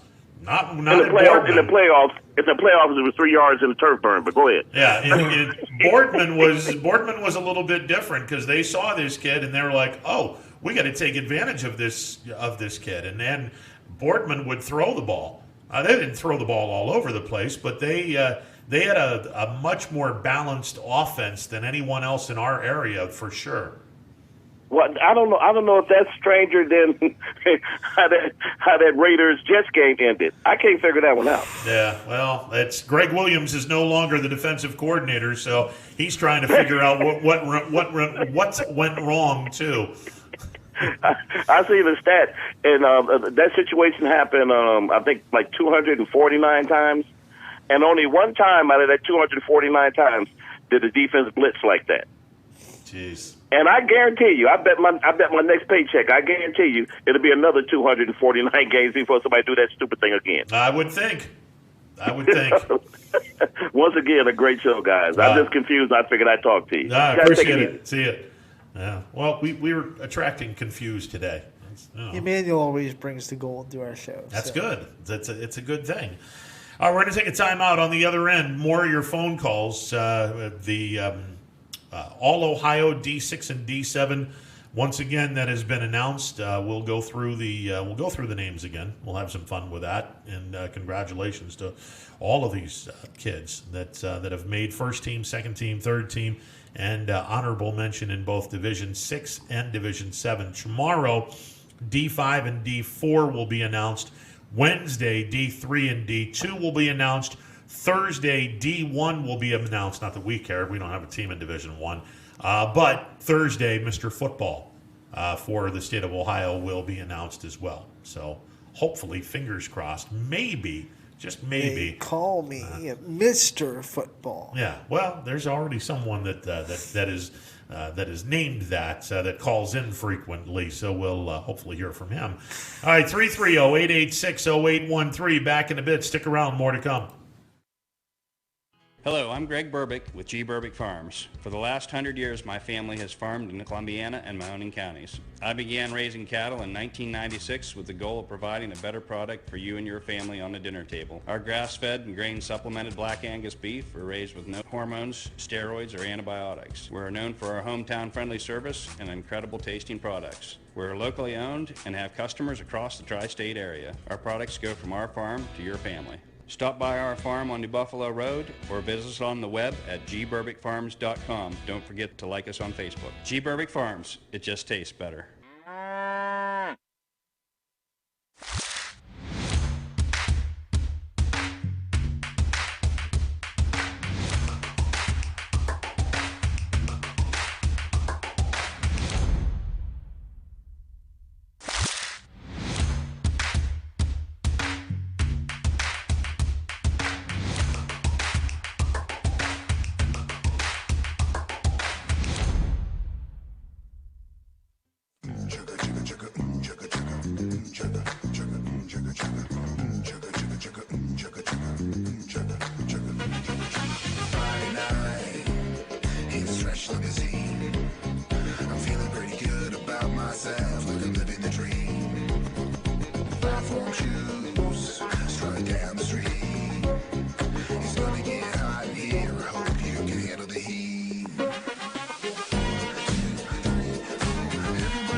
With Myers Family Insurance, your local Medicare and retirement resource.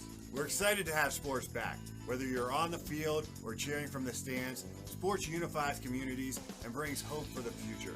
We're all one team working together. At Myers Family Insurance, we know the importance of a great team. Our team continues to grow to help you with your Medicare and retirement needs. The annual election period is October 15th through December 7th. Now's the time to make sure your plan continues to meet your needs for the upcoming year. Call today. WRS Wealth Advisors, the area's premier wealth and retirement specialists. Located on South Avenue in Boardman. Welcome back to a Monday edition of Running Points on ysnlive.com. Ron Potesta with you alongside Anthony Hartwig. The MP Vivo Heating and Air Conditioning Hotline open for business. 330-886-0813. Let's get to the phone lines. Champ, you're on the MP Vivo Heating and Air Conditioning Hotline. What up, brother? Well, I survived. I got to tell you, looking at the teams I follow, I don't know if I've had a more wild and really gratifying weekend. I guess this weekend I could finally say that I had my cake and ate it too, pretty much. Did you go on a scale to see if you gained weight from all of the happiness of yesterday? Well, the happiness started to turn into confidence, and I said, I think I'm going to go out and shoot some hoops, and I couldn't even get my shoelaces tied. My back hurt so bad, so forget about that. Forget about that. Anyways, a Saturday obviously was very gratifying with Notre Dame because it just completed a really great season, and the rest of the season is, as you know, is just going to be tough because we're going to be playing now the elite teams. Champ, let me stop for just a second because I have not been very kind to the head football coach at Notre Dame, and I am still not a fan of Brian Kelly's. But I will say, and this is now something that is mind-numbing. Brian Kelly's been at Notre Dame for 12 years. And in 33% of his years in South Bend, Notre Dame has gone undefeated in the regular season. That is an interesting mark that they have gone undefeated in 4 of Brian Kelly's 12 years at Notre Dame, and I got to give some credit to this guy. Again, a big game. I'm not so sure that he gets the job done, but I'll give him his due. Once again, this Notre Dame team going into the ACC title game is playing some damn good football. Ron, if you look at his coaching history, I was surprised to see that he spent 11 years at Grand Valley State. Think about that, 11 years. And I think one of the reasons why he wasn't going to leave until he got something done. Then he went to 2 or 3 years at Cincinnati. But let's go back to 2016. They go 4-8. It was a horrible season. And there was a lot of people that wanted him fired. And I think that they met with him, and they obviously discussed about getting rid of some players. Coaches, because he got rid of the defensive coordinator. But I think that his ace in the hole was, and I think the administration knew this, that he was still doing a pretty good job in recruiting, and every year it seems to get better and better. And I think that, and I remember it was odd because the coaching change they talked about the most was the strength and conditioning coach, to remember. And because the team basically was not able to go 3rd and 1 and get a first down. And they were a finesse team, not a power team anymore. And that was a big disappointment. But that year they had a very good recruiting year. And the next year they brought a new defensive coordinator and a lot of new coaches, a lot of guys that were with them for years and years and years. He did what it took to get this program turned around. But to me, the thing that really helped at the end of the season, he met with every Notre Dame player individually and asked them, what can we do to improve this program? And they all told him the same thing. He says, you know what? We want a head coach and not a CEO. They thought that Brian Kelly was more of a CEO for the Notre Dame University than he was a coach. And he got the message. And that team next year went 10-3. But now he's got a young offensive coordinator, a young defensive coordinator, and he doesn't really call the plays. He's not involved in the game.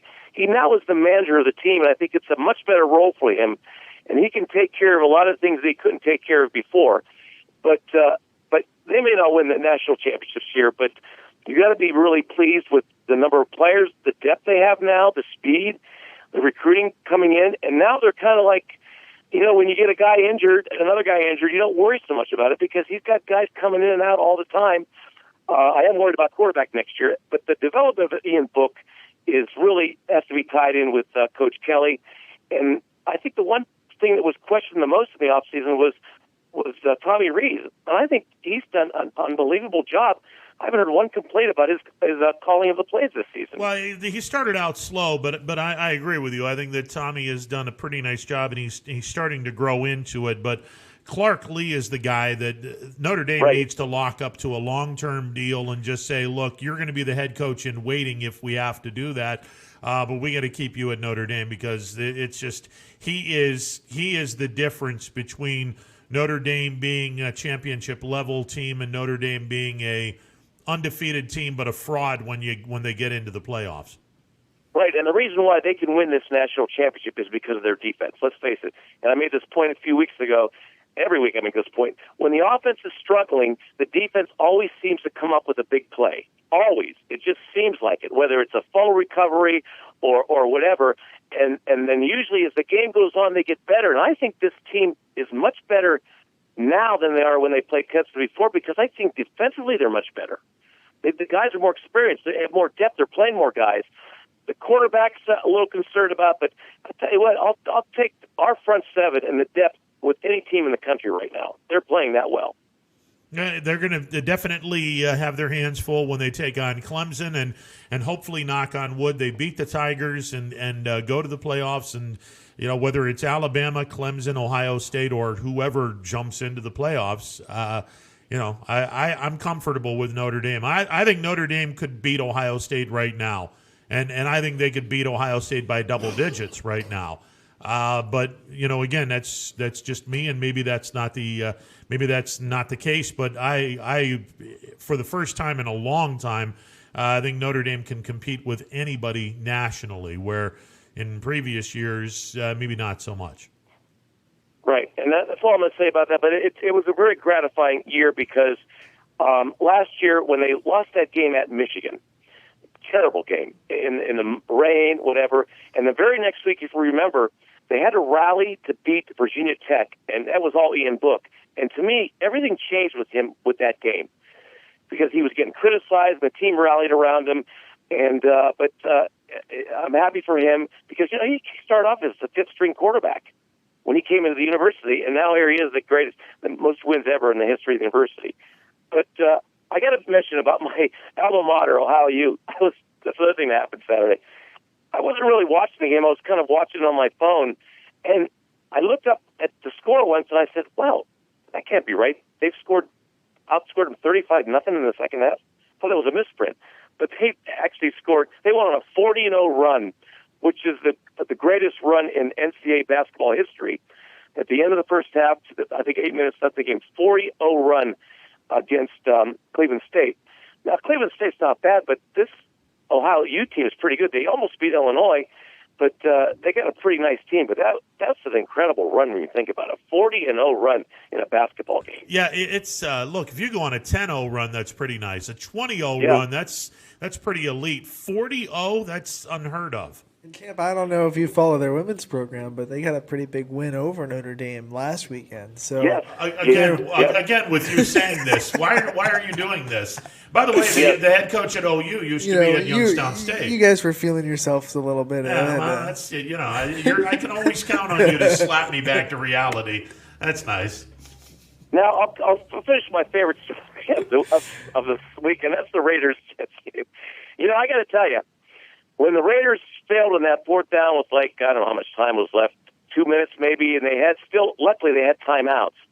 I actually was trying to look up the number for Blockbuster because I wanted to rent the movie Heidi, because I figured the only chance they got right now is if I plug Heidi into my television, the Raiders will somehow come back. But I didn't realize that Blockbuster doesn't really exist anymore, maybe. Well, there's one Blockbuster somewhere in Montana, I think, but that's it, yeah. But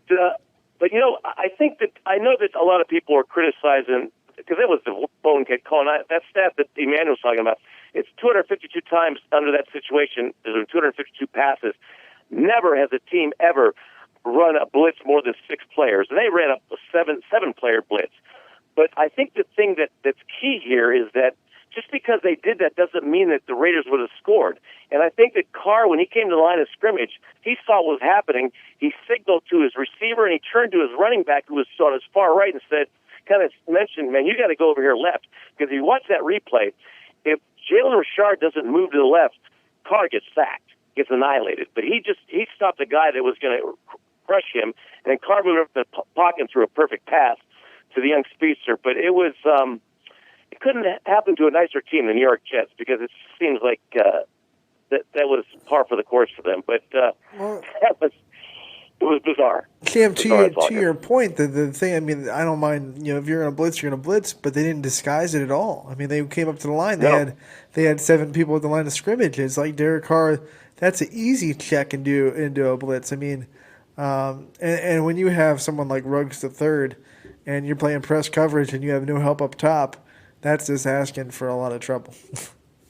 Yeah, and that was a game that that a lot of teams with lots of they just played horribly. The good news for the Raiders is that it's better they beat the Jets and lost to the Falcons, because the Raiders still have a good advantage in tiebreakers because of their conference record. And this game next week, to me, it might be their season. They play Indianapolis, and then they play the Chargers, and then they play Miami.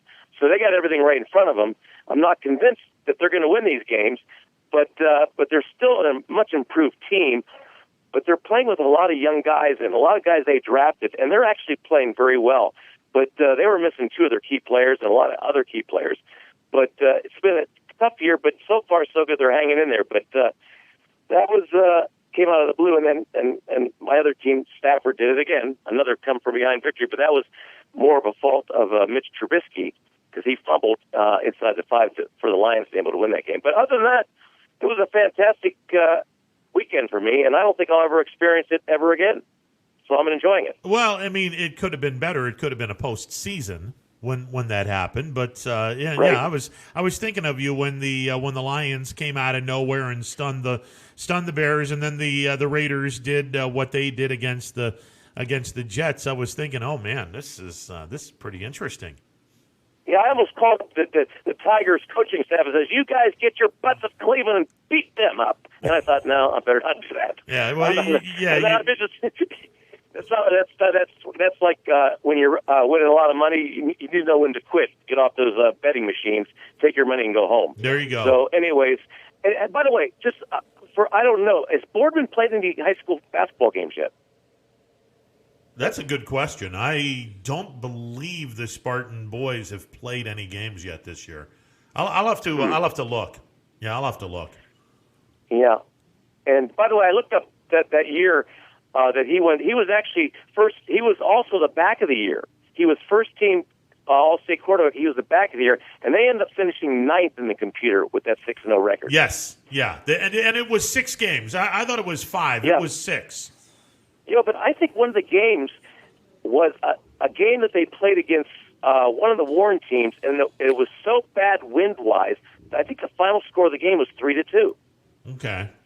And there was the Boardman punter. Either he got the punt blocked, but he kicked it, and the wind blew it out of the end zone, and Boardman was able to get a field goal. But that's how windy it was the one game. Because other than that, they scored a lot of points in the other games. But I think I remember talking to Bernie about that. I think he told me the final was 3-2 in that game. I wish I could double check. It's hard to find. It's amazing how hard it is to find some of these records when you look them up. But I did find that they were 9th in the computer. If you went over to the Boardman library and checked out the Boardman yearbook, I'll guarantee you that stuff will be in there. It would be the 81 yearbook. The 80 school, the 80 football team, the 81 graduating class. So Bernie was a junior. The Boardman teachers were on strike, and I will forever say it cost Boardman a state championship, because I don't think there was a team in the state of Ohio that was better than Boardman that year. Well, the reason why I haven't researched it has nothing to do with because I'm a Boardman fan. Emmanuel has all these assignments for me. I think he asked me the other day, wanted me to find out how many trees did Abe Lincoln actually cut down in his lifetime. I mean, he gives me these giant assignments. I mean, I'm still working on them, so I'll get to the Boardman one eventually. So just cool off, Emmanuel. It'll be cool. I want to hear that Abraham Lincoln number. You come back with that. Yeah, well, just between you and everybody else, I'm not working on that one. Sorry. Well, I mean, he did have a log cabin, so we got to believe that he chopped an awful lot of trees down for that. So. Right. But anyways, I'm looking forward to the playoffs and actually the NBA is going to be starting. We'll see how that works out. But anyways, I appreciate your show, and I predict that. See, when you have a great weekend of winning, you know this, Ron. You're due to have a bad one. I mean, that's the way things always even out, don't they? Yeah, well, that's fortunately we didn't have a great weekend, so maybe my Bills have a shot tonight against the Niners. We'll see. Yeah, well, it's interesting. I just hope they're able to finish this thing because I don't want to see an extra week. Yeah, no kidding. And thanks for the call, brother. Guys. All right, see you later.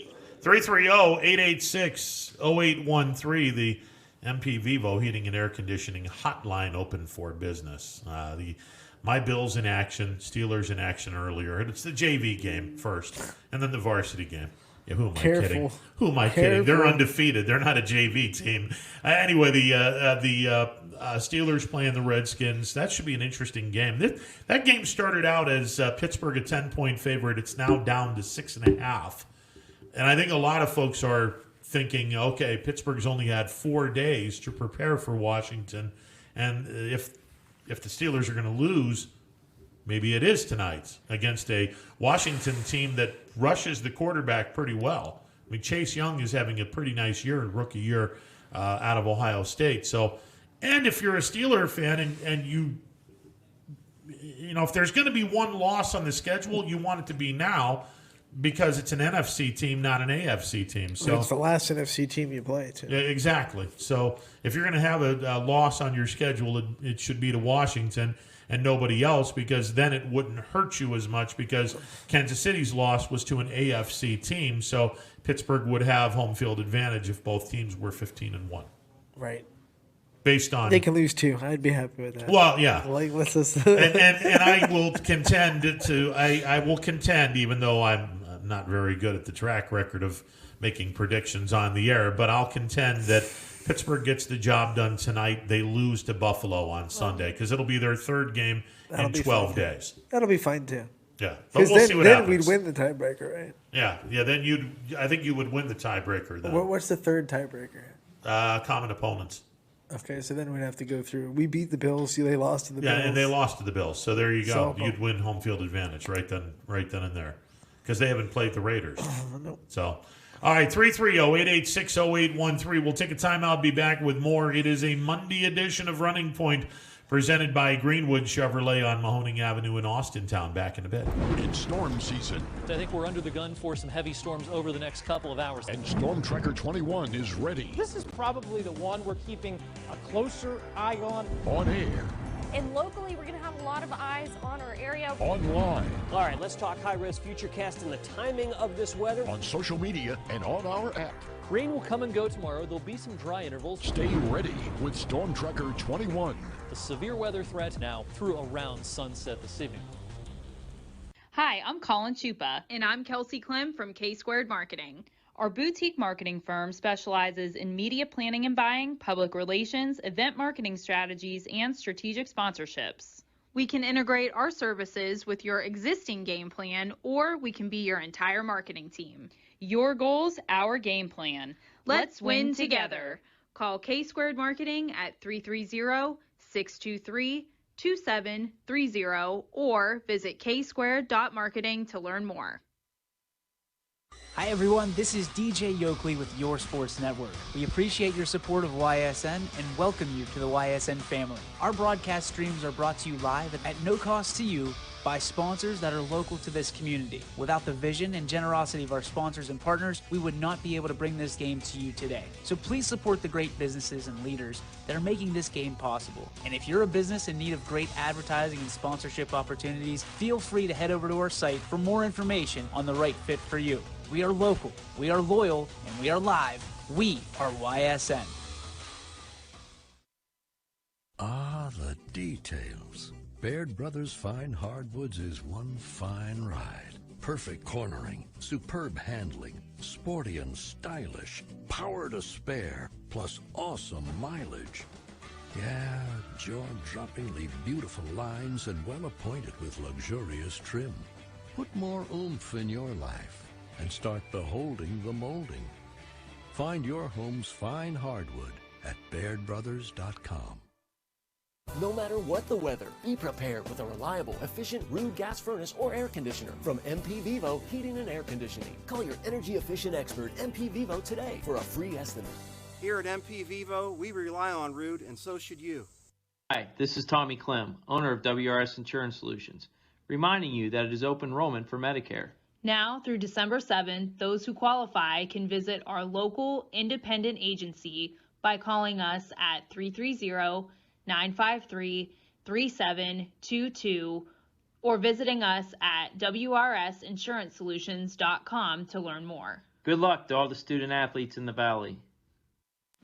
Attention all football fans. If you can't see your team play, come and dine with us and watch it live at Boardman, Canfield, or Cortland. Or staying at home, we'll deliver right to your door. That's Coca's Pizza. We serve it hot. 2020 will be a season like we've never seen before, but 21 Sports and YSN will be there for every key moment. The plays, the players, and the stories that will headline this season. Delivered by 21 Sports and YSN. Planning a project around your home or rental property? Trust the electrical service to the local experts with 62 years of serving the Mahoning Valley. Joe Dickey Electric is your local go-to source for responsive, reliable residential electrical work. From everyday maintenance and repairs to new installations, electrical upgrades, and safety inspections, no job is too big or too small. Call Joe Dickey Electric today, 800-549-3976, or visit DickeyElectric.com. That's DickeyElectric.com.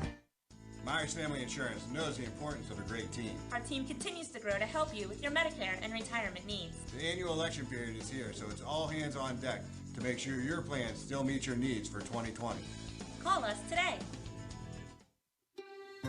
You may find yourself in some difficulty this winter. Don't get whacked by high heating bills. Call Michael at MP Vivo Heating and Air Conditioning. Michael is a trusted friend who will be able to help you with many things, like getting a 95% high-efficiency furnace this winter from Rude. Michael relies on Rude, so should you. Call MP Vivo Heating and Air Conditioning for a free estimate, 330-259-0486, and take care of your heating and air situation.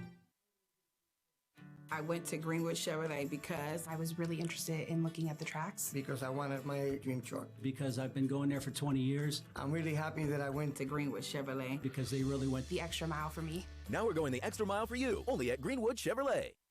Welcome back to a Monday edition of Running Point presented by Greenwood Chevrolet on Mahoning Avenue in Austintown. Ron Potesta with you alongside Anthony Hardwig. MP Vivo Heating and Air Conditioning hotline open for business, 330-886-0813. During the show today, the OHSAA has announced the first team, all Ohio for Division 6 and Division 7. And again, congratulations to all of the kids. We're going to announce their names again, but some special congrats.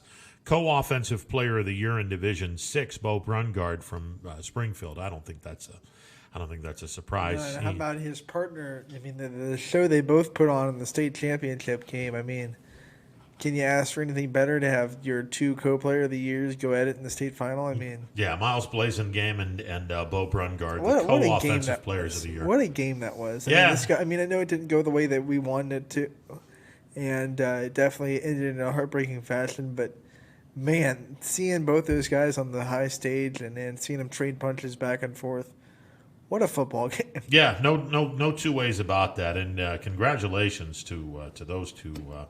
To those two kids. Also, congratulations going out to the Defensive Player of the Year in Division 7, Cam Hullabaugh. Congratulations to him. A little surprised, Paul Julio was named the Coach of the Year in Inland District. And I was thinking maybe, just maybe, Paul Julio was going to be named State Coach of the Year.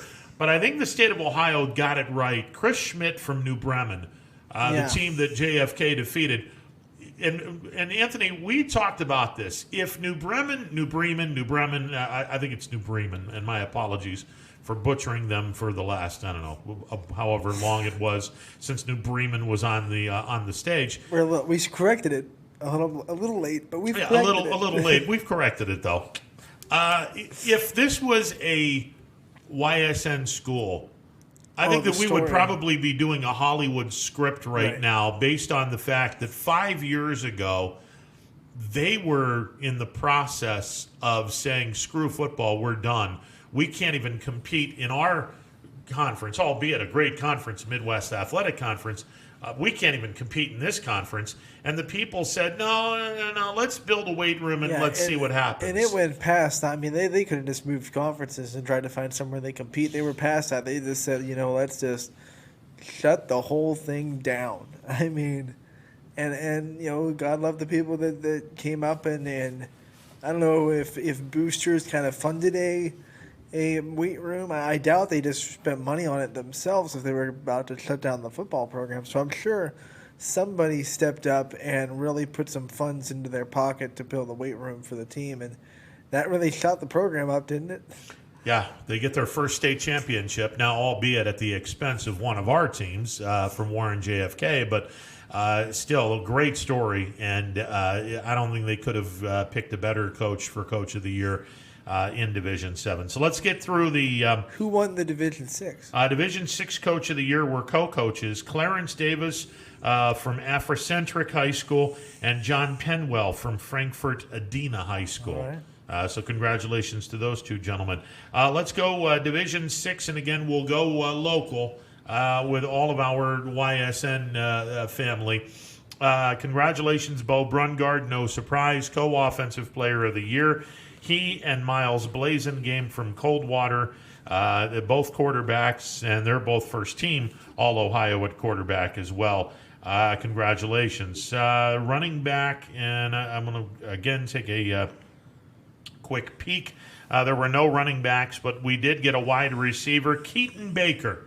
And one would argue Keaton might be a better basketball player. We'll find out this year. But Keaton Baker... first team All-Ohio, the 6-foot senior wide receiver. You can't ignore the numbers he put up and how hard he was to defend for everyone on United's schedule. So congratulations to him. It's well earned. And 6 foot isn't – it's tall, but it's not like, oh, my gosh, it's dominating. So he put in a lot of work. He's a great route runner. He had a great connection with Brutus Ogilvie to help him with those yards. So I think there's a lot more than just him being 6 foot that really led to – the numbers that he put up this year. Some people might be a little surprised that Brutus is not first team in All-Ohio for quarterback. A lot of quarterbacks to contend with. Absolutely. There was a lot of quarterbacks that he had to contend with. No two ways about that. Brady Brungard, the 5'11", 290-pound senior, first team along the offensive line. Congratulations to Brady Brungard. And your first team kicker from Springfield, Clay Medvec. And I think that is pretty much a given because Clay might be the best kicker D4 and down in the state of Ohio. Yeah, that and one of our teams played a guy who was like nationally ranked in kicking. Oh, who did he play for? I'll get it before the end of the show. Yeah, because we watched him kick a field goal on the audible call. We looked him up and he's pretty good too. But yeah, Clay Medvec. Definitely one of the best in the state, so no doubt that he won that. Okay, as far as the rest of the first team on defense is concerned, nobody else. We had nobody on defense from our area in Division 6 making first team all state. Second team, Brutus Ogilvie, the 6', 190-pound senior, second team All-State in the state of Ohio. Brutus Ogilvie might be one of the best pure passers that we have in this area for sure. Yeah, and like we said when we were talking about Keaton Baker, the connection he has with his receiver and the chemistry that they had made all these timing patterns that are so hard to defend really easy. And it takes a lot for a quarterback, not just to have the talent, the skill set it takes, but to also build relationships and chemistry with the receivers around him to make those timing routes that United was so good at succeed so well. Okay, nobody else second team on offense from our area. We go to second team on defense, where we will find Clayton Nesbeth from Springfield. Second team linebacker, 5'11", 182-pound junior. The key word there is junior. He and Bo Brungard are back next year for a Springfield team that we made mention. If they can make another long run and get into the state championship game, it would be a three-peat. Oh, they had him listed as a junior. The OHSAA making a mistake. There's a surprise. Huh. But I believe he was the one that made the game-winning tackle in the state semifinals on that last play. Indeed. So no surprise that he's on that team. We get to the third team in the state of Ohio. Hayden Gibson, 5'10", 170-pound senior from Brookfield High School. Third team quarterback. An outstanding year for Hayden. And if he didn't get hurt, he might have been higher than third team because he got hurt for a little bit. I think he missed a couple of games in the middle of Brookfield's schedule. So if that didn't happen to him, he might have been higher than third team. And then we go to the third team on defense. And pause. Yeah, that's a pregnant pause there. Actually, we don't have a third team member on defense. A lot of kids from Pie Valley that made second and third team in the state. Congratulations to those kids. They had a good season. No, there's no two ways about it. They had a really good year. Aiden Stevens made honorable mention all states.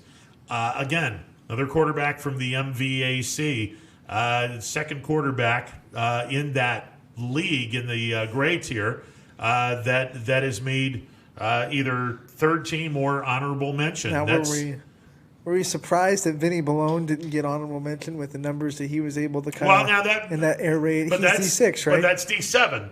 That's Lowville. Okay. That's so D7. we went through D7 though. I didn't hear you call his name. Yeah, we'll get to D7 again because this is the first time we said the name, so that's why I was. Yeah, we'll get to D7. Aiden Stevens, D6, honorable mention quarterback, and congratulations to him. I'm trying to run down as quickly as we can the players. Okay, Xavier Cross from Columbiana, and Lucas Yema from Springfield, as well as Donovan Pulaski from Brookfield. They're all wide receivers. They made all honorable mention State of Ohio wide receivers. All three of these kids did a pretty nice job this year for their teams. Yeah, they did, and when you look at, it's just a culmination of how much talent we have in the area. We've said it before. When those kids can make honorable mention and they're recognized by not just the area or the district but the state, it's just another pin in the cap for how talented we are in this area. Trayvon Dake. Try that again, Ron. Trayvon Drake from LeBray, making honorable mention wide receiver. Another outstanding talents. And a lot of these kids, we're talking about kids that are in the MVAC gray tier, the scarlet tier, and down in the EOAC. So those three conferences are essentially the D6 and D7 schools. We made mention those three conferences in particular. Really, really good football this year from those three conferences. Yeah, and we're just proving it with this list. I mean, it's not just smoke talk. It's legitimate. There's a lot of talent, and they're being recognized, which is very good to see. Michael Wagner along the offensive line from Springfield, 5'10", 215-pound senior. I think they should just give the whole offensive line to Springfield. Here you go. Because, my word, were they dominant. C.J. Berlin Bates from Berlin Center Western Reserve, 6'5", 287 pounds. You don't see very many of those big kids playing D6 football. Honorable mention on the offensive line. Also, Noah Petrie from LeBray on the offensive line. When you talk about Western Reserve, I mean, there's a reason they were able to have a 10-minute drive against Springfield. They didn't finish it, but they can run the ball because they have big men like that on the offensive line. So Western Reserve, I'm not shocked that they have some representation from their offensive line. On the defensive line, A.J. Stallsmith from Springfield, 6 foot, 245-pound junior. He's on the line. Seth He was Phillips. a handful. He'll be a handful next year. Too. No two ways about that. Seth Phillips from Western Reserve, 6'2", 278 pounds. He's a senior, unfortunately, for Western Reserve, but two kids that definitely got some honorable mention from the state of Ohio.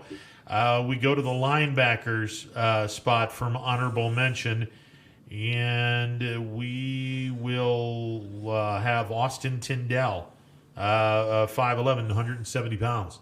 Yeah, and Tyndall's a really good instincts guy. I mean, he's got the instincts of the linebacker. He's really good in coverage as well, so very deserving from him. I thought when I looked on tape, I mean, he was one of those guys that you could tell his football IQ was up there when he was in the linebacker. And that comes from being a good running back. I mean, when you know where the guy's trying to go for holes, and on the other side, you can kind of clog those holes when you understand the game. So one of the benefits of playing both ways is you really get a high IQ for what's going on the field.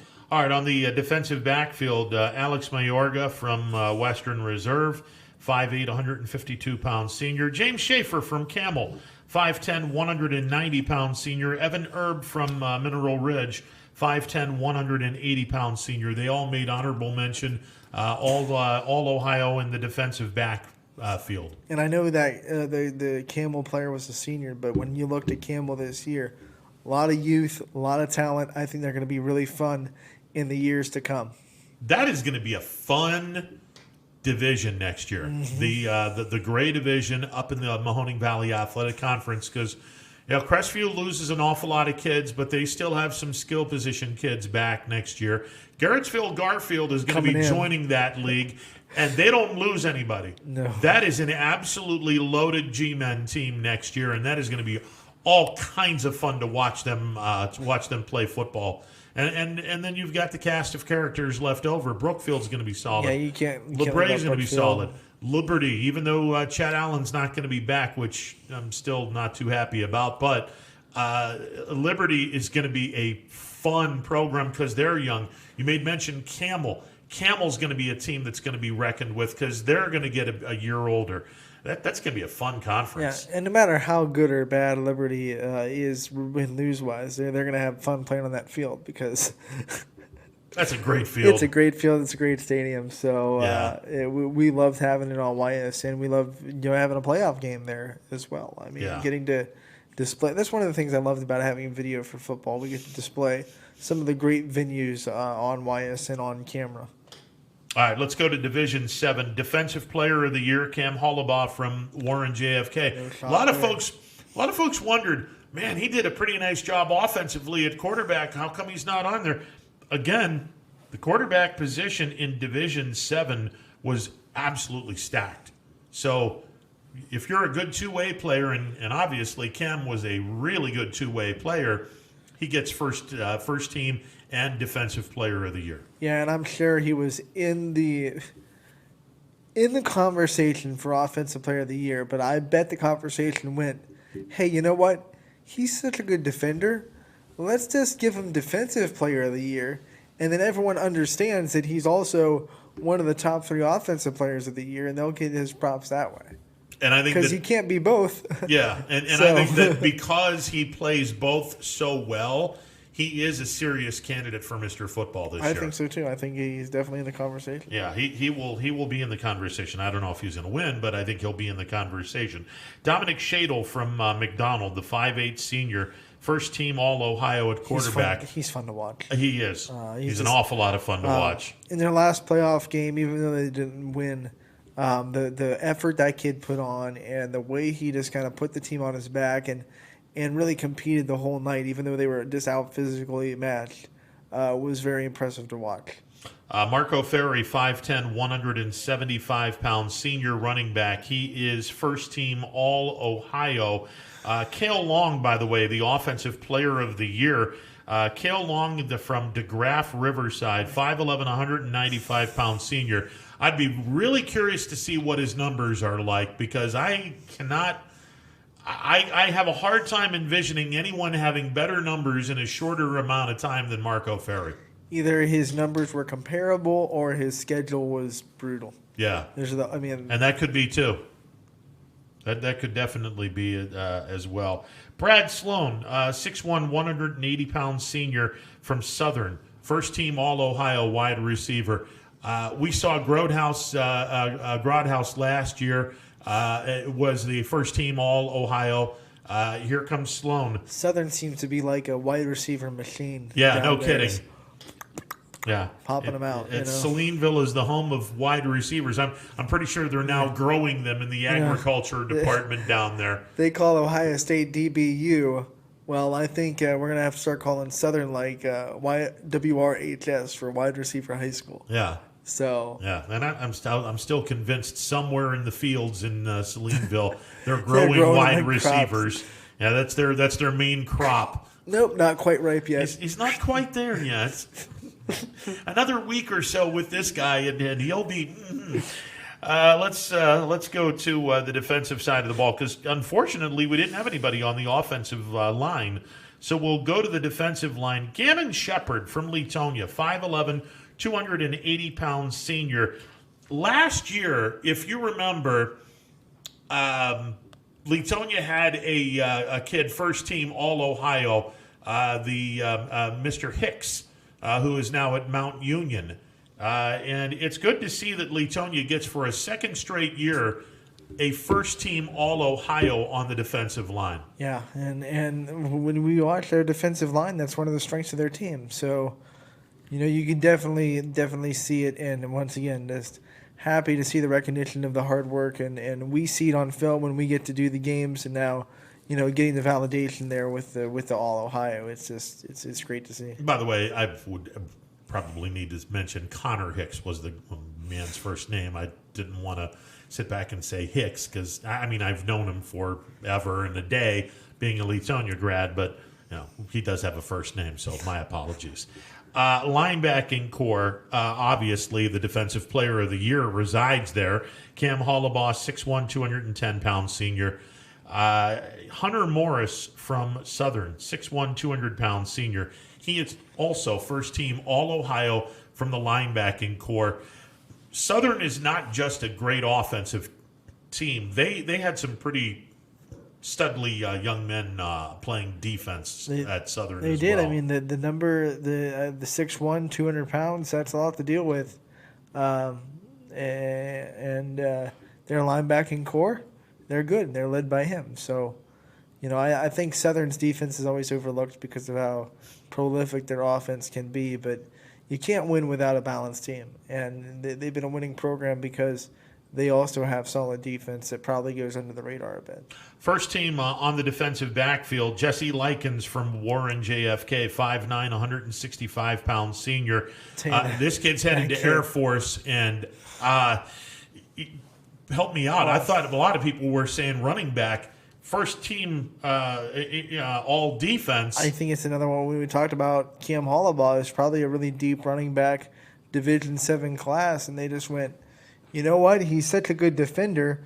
We can't give him both. We know he's into the discussion running back. Let's just put him in the linebacking core. That way he can have that, and then everyone kind of understands that he was also a force to be reckoned with on the offensive side. So maybe it was just a factor of defense was less deep. Let's give him where he's absolutely the best linebacker, and put him on first team there. And then, we can pick one of these other running backs that's in the deep class. Yeah, so Jesse Likens, first team all Ohio defensive backfield. Congratulations. Going to him. Serve our country, which is just absolutely props to you. I don't care what Air Force, Navy, Army, you're not just going there to play football. You're going there to serve our country. So props to you for that, and then also props to you for a great senior season. No two ways about that. Hey, let's hit the second team, All-Ohio, Elijah Frederick from Sebring. And this kid's back next year. 5'7", 160-pound junior. I remember, and he graduated a year before I did, Jeff Bruni, who wound up playing 1 year at Penn State, who happened to be the national championship year, and he did have some decent time with the Nittany Lions during that national championship year. Other than Jeff Bruni, I wasn't in the area for about 12 or 15 years, so that might be one of the reasons why I'm having a hard time thinking about some kids from Sebring that were all Ohio. But this particular one, I love this selection. Elijah Frederick had a damn good year for Sebring in a year where Sebring, unfortunately didn't play great football.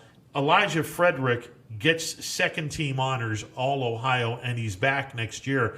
This kid has an opportunity to do something pretty special at Sebring. And for the offense they run, they run that option offense, and it all starts with the middle. I mean, I've heard that so many times watching Georgia Tech over the years when they had a triple option offense.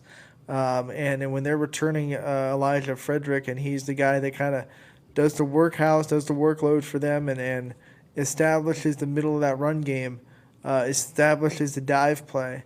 That's going to be a really important player going forward for the Trojans. All right, so nobody else on the offensive side on first team. We go through the second team on offense. We go through the second team on defense. No linemen, no linebackers, no DBs from what I'm gathering here. But we do have a punter, Nick Fordelay, the 6'4" senior from Warren JFK, second team All-Ohio. Look, we kind of expected JFK and Springfield to have a lot of kids because they went to the state championship game. Fordelay is there for a reason. That kid's a damn good kicker. Punting's important. I mean, I know a lot of people. it's a punting's important, and to see the punter get recognized for the job that he did. Some games come down to field. A lot of teams come down to field position, and when you can have a punter that can, get you from your own 30 and then kick it so they're starting inside their own 30, that's a dang good weapon to have as a football team. So I'm sure JFK is proud to have the punter like they do, and glad that they get recognized as well. Well, and they also get their place kicker in All-Ohio as Mr. Chef. Special teams win games, man. Yeah, Mr. Chef gets third team All-States as far as the place kicker is concerned. And the cool thing is Sarash Chef is just a sophomore. And say that 3 times fast and your tongue might get twisted into 5 different knots. Sarash Chef is just a sophomore? That is we just made a tongue quiz. Yeah, that's a tough Live one. on Running Point. 5'7", 130-pound sophomore. If you can third team All-Ohio. If as a sophomore, that's not too shabby. Call in and say that 10 times fast. We'll give you tickets to the next big concert at the Cavelli Center. We'll have a radio call-in show. Yeah, my fear is someone will try to do this, and then where are you going to get the tickets? I'll get them if they, if we're going to do that. Come on. Oh lordy! Third team on offense again. Sarash Chef from Warren JFK, and he's only a sophomore. He's got 2 more years where he may very well be a 3-time All-Ohio participant. Who knows? But the kid can kick. I can tell you that. No 2 ways about that. Third team on the defense, and we're going to run through here. Pregnant pause, I love it. There is no more third-teamers. All right, so then we go into the honorable mention. This is where D7, honorable mention, Vinny Ballone and Frank Prosy from Lowellville and Jackson Milton, respectively. And this is where, pretty sure, Anthony, that Mr. Ballone will he'll be a first team or second team before too long. The offense they run, I mean, it gave so many teams problems. I mean, even Springfield gave up statistics and yards to his offense.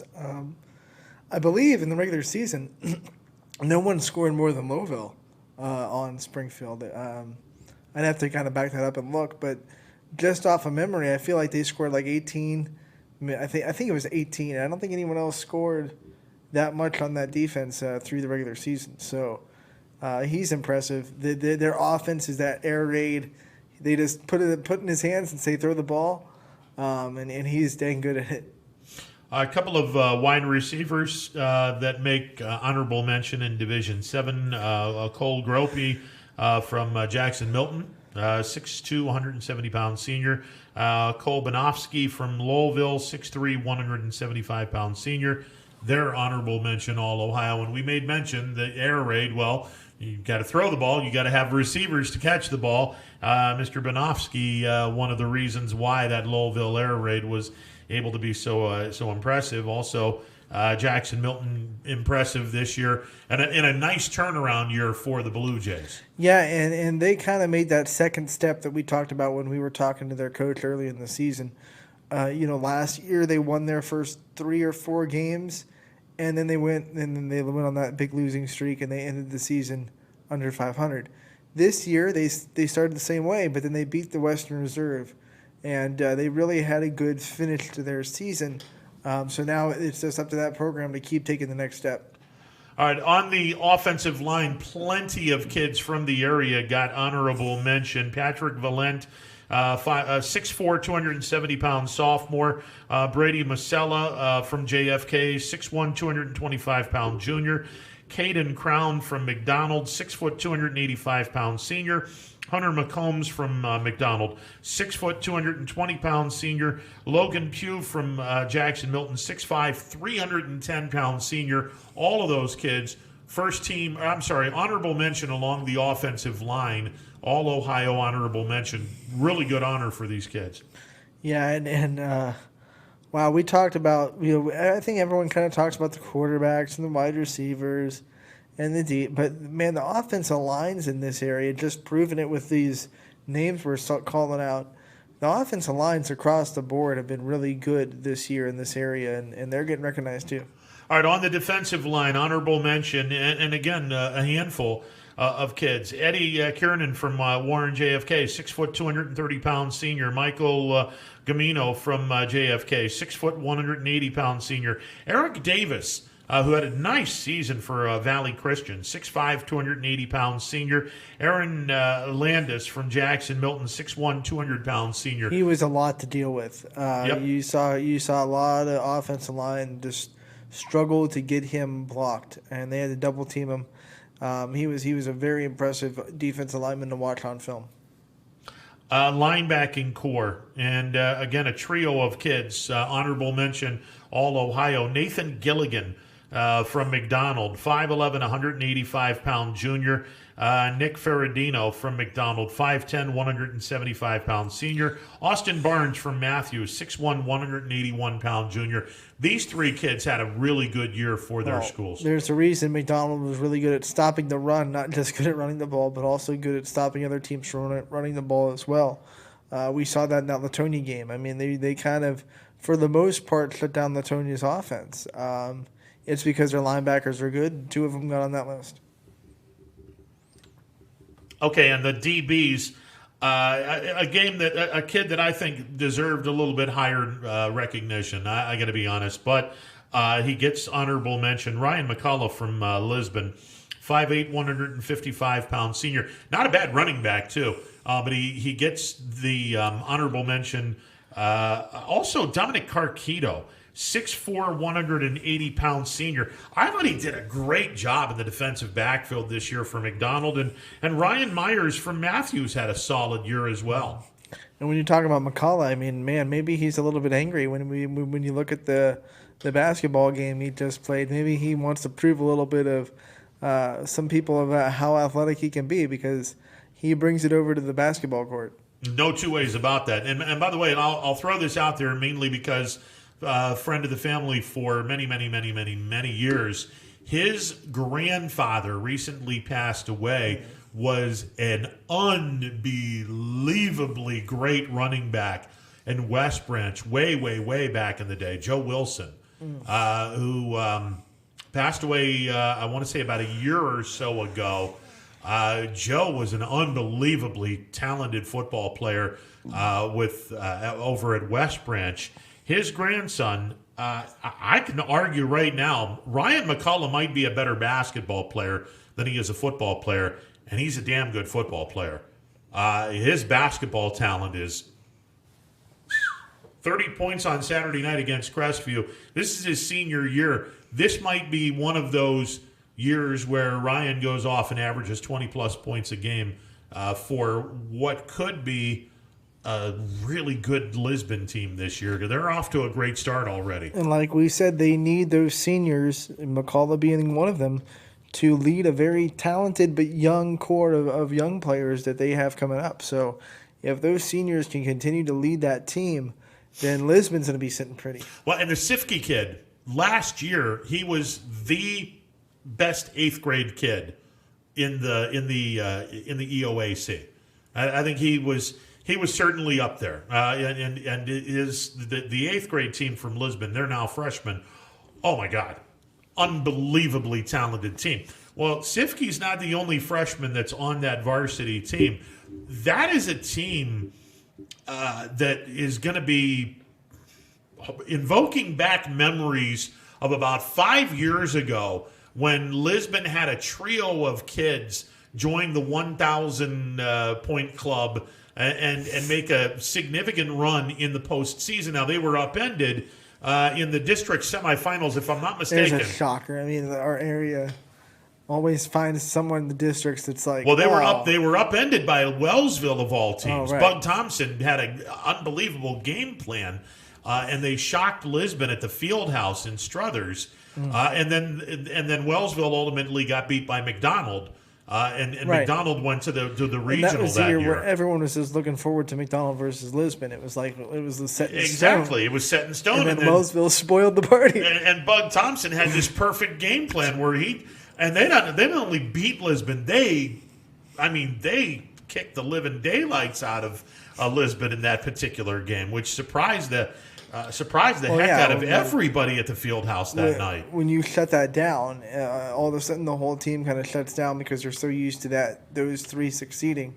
So when you find a way somehow to get them off their game, it throws off every type of rhythm that team has. Well, this particular crop of freshmen, and it's obviously really, really hard to predict anything, especially when one group has already passed by and you've already seen the results.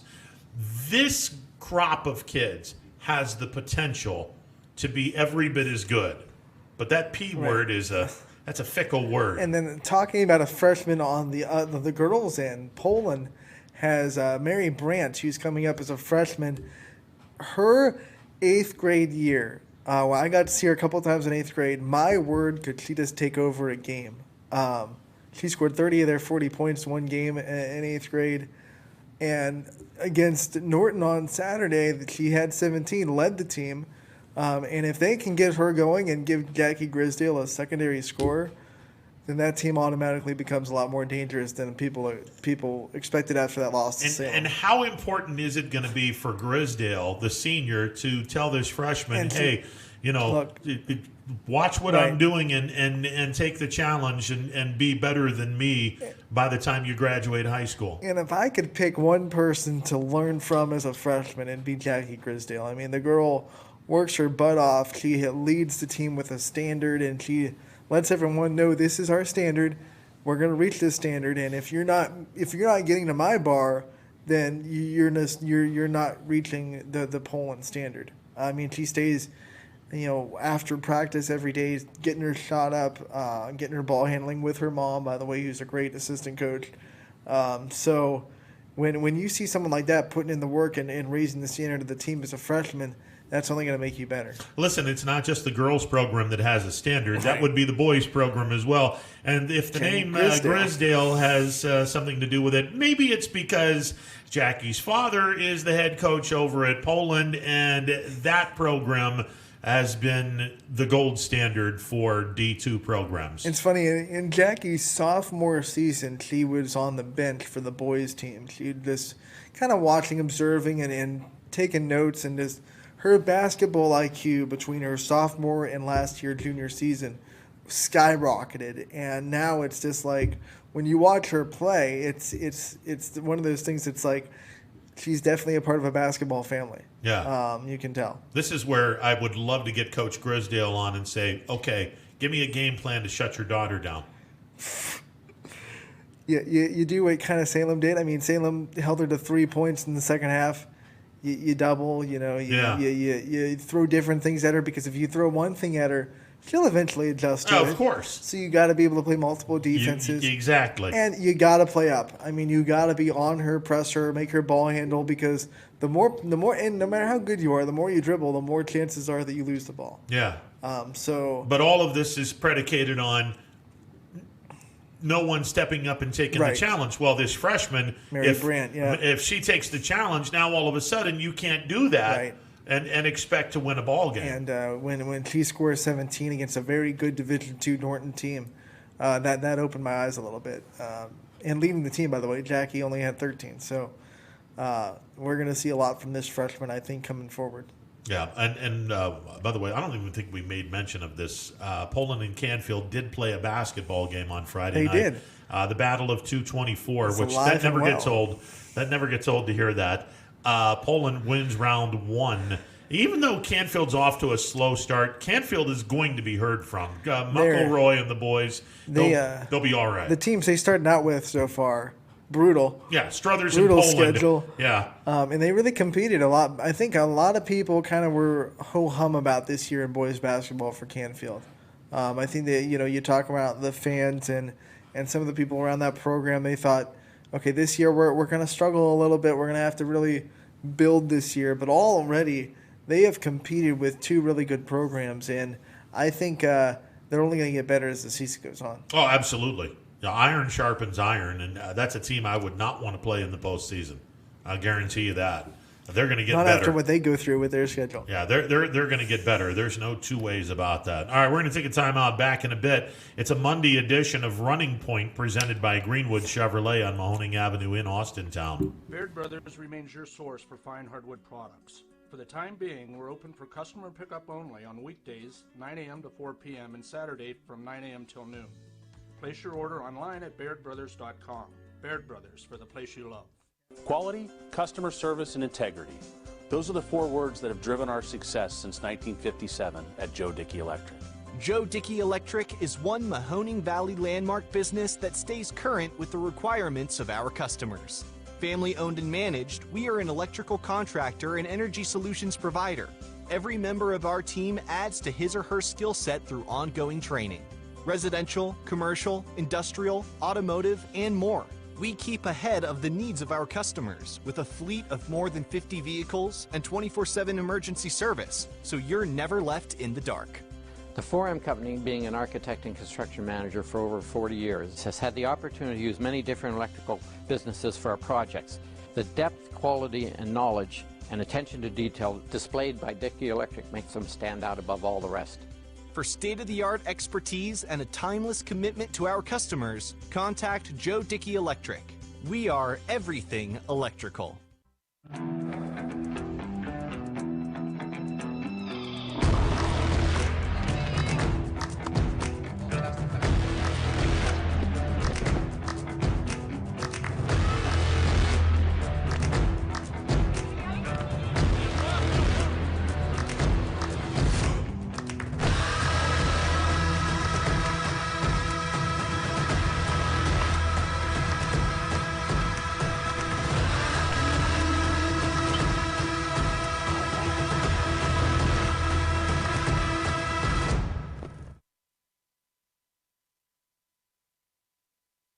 Armstrong Local Programming has always delivered an exclusive and unique perspective on the very best events your region offers. High school sports, community events, parades, all your favorite shows from Armstrong are now calling the Neighborhood Channel their home.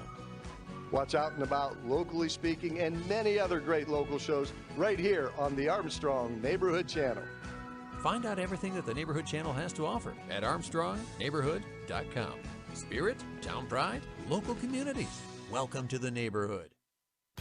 Right now is a great time to get more for your trade-in at Tri-State Ford and drive home in a new or pre-owned vehicle. Choose from our great selection of new Ford models or pre-owned vehicles. Plus, get the Tri-State Ford Advantage, including a 10-year, 200,000-mile warranty and more. At Tri-State Ford, we'll pay you top dollar for your trade, but you don't have to purchase one of ours to sell us yours. Customer focused, community driven. Tri-State Ford East Liverpool or visit tristateford.net. storm season. I think we're under the gun for some heavy storms over the next couple of hours. And Storm Tracker 21 is ready. This is probably the one we're keeping a closer eye on. On air. And locally, we're going to have a lot of eyes on our area. Online. All right, let's talk high-risk futurecast and the timing of this weather. On social media and on our app. Rain will come and go tomorrow. There'll be some dry intervals. Stay ready with Storm Tracker 21. The severe weather threat now through around sunset this evening. Hi, I'm Colin Chupa. And I'm Kelsey Clem from K-Squared Marketing. Our boutique marketing firm specializes in media planning and buying, public relations, event marketing strategies, and strategic sponsorships. We can integrate our services with your existing game plan, or we can be your entire marketing team. Your goals, our game plan. Let's win together. Call K-Squared Marketing at 330-623-2730 or visit ksquared.marketing to learn more. Hi everyone, this is DJ Yoakley with Your Sports Network. We appreciate your support of YSN and welcome you to the YSN family. Our broadcast streams are brought to you live at no cost to you by sponsors that are local to this community. Without the vision and generosity of our sponsors and partners, we would not be able to bring this game to you today. So please support the great businesses and leaders that are making this game possible. And if you're a business in need of great advertising and sponsorship opportunities, feel free to head over to our site for more information on the right fit for you. We are local, we are loyal, and we are live. We are YSN. Ah, the details. Baird Brothers Fine Hardwoods is one fine ride. Perfect cornering, superb handling, sporty and stylish, power to spare, plus awesome mileage. Yeah, jaw-droppingly beautiful lines and well appointed with luxurious trim. Put more oomph in your life and start beholding the molding. Find your home's fine hardwood at BairdBrothers.com. No matter what the weather, be prepared with a reliable, efficient Rude gas furnace or air conditioner from MP Vivo Heating and Air Conditioning. Call your energy efficient expert, MP Vivo, today for a free estimate. Here at MP Vivo, we rely on Rude, and so should you. Welcome back to a Monday edition of Running Point on ysnlive.com. With you right up until 3 o'clock. And where the heck? Where did we go here? Hang on a second. We're gone. Where did we go here? It's camouflage. You can still see. Yeah, it's camouflage. Yeah, absolutely. Yeah, there you are.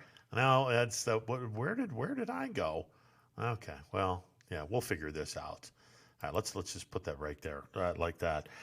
Here's your schedule on the network tonight. We're gonna have a swimming match. Yeah, and let me tell you, we had swimming. I feel like it was Wednesday. Boardman, Poland, South Range all swim at YSU, and the numbers we got for the swim meet for watching and people tuning in was off the charts. It beat all the basketball games that night. People love their swimming. The parents aren't even allowed at the thing, so we're happy to do as much swimming as we can, especially because, one, we've had people prove that they'll watch it, and two, we've gotten a couple people that kind of can commentate it, and we would hate to put someone in a position to go do a swim meet if they weren't comfortable with swimming or didn't know what to say about it. So now we have people that know the sport that can go in and do a quality broadcast, and we really enjoyed it on Wednesday, and I think we had one over the weekend. And now we have another one tonight, so it's a fun time. Remind me on Wednesday, we will play the game Know Your Swimming Style.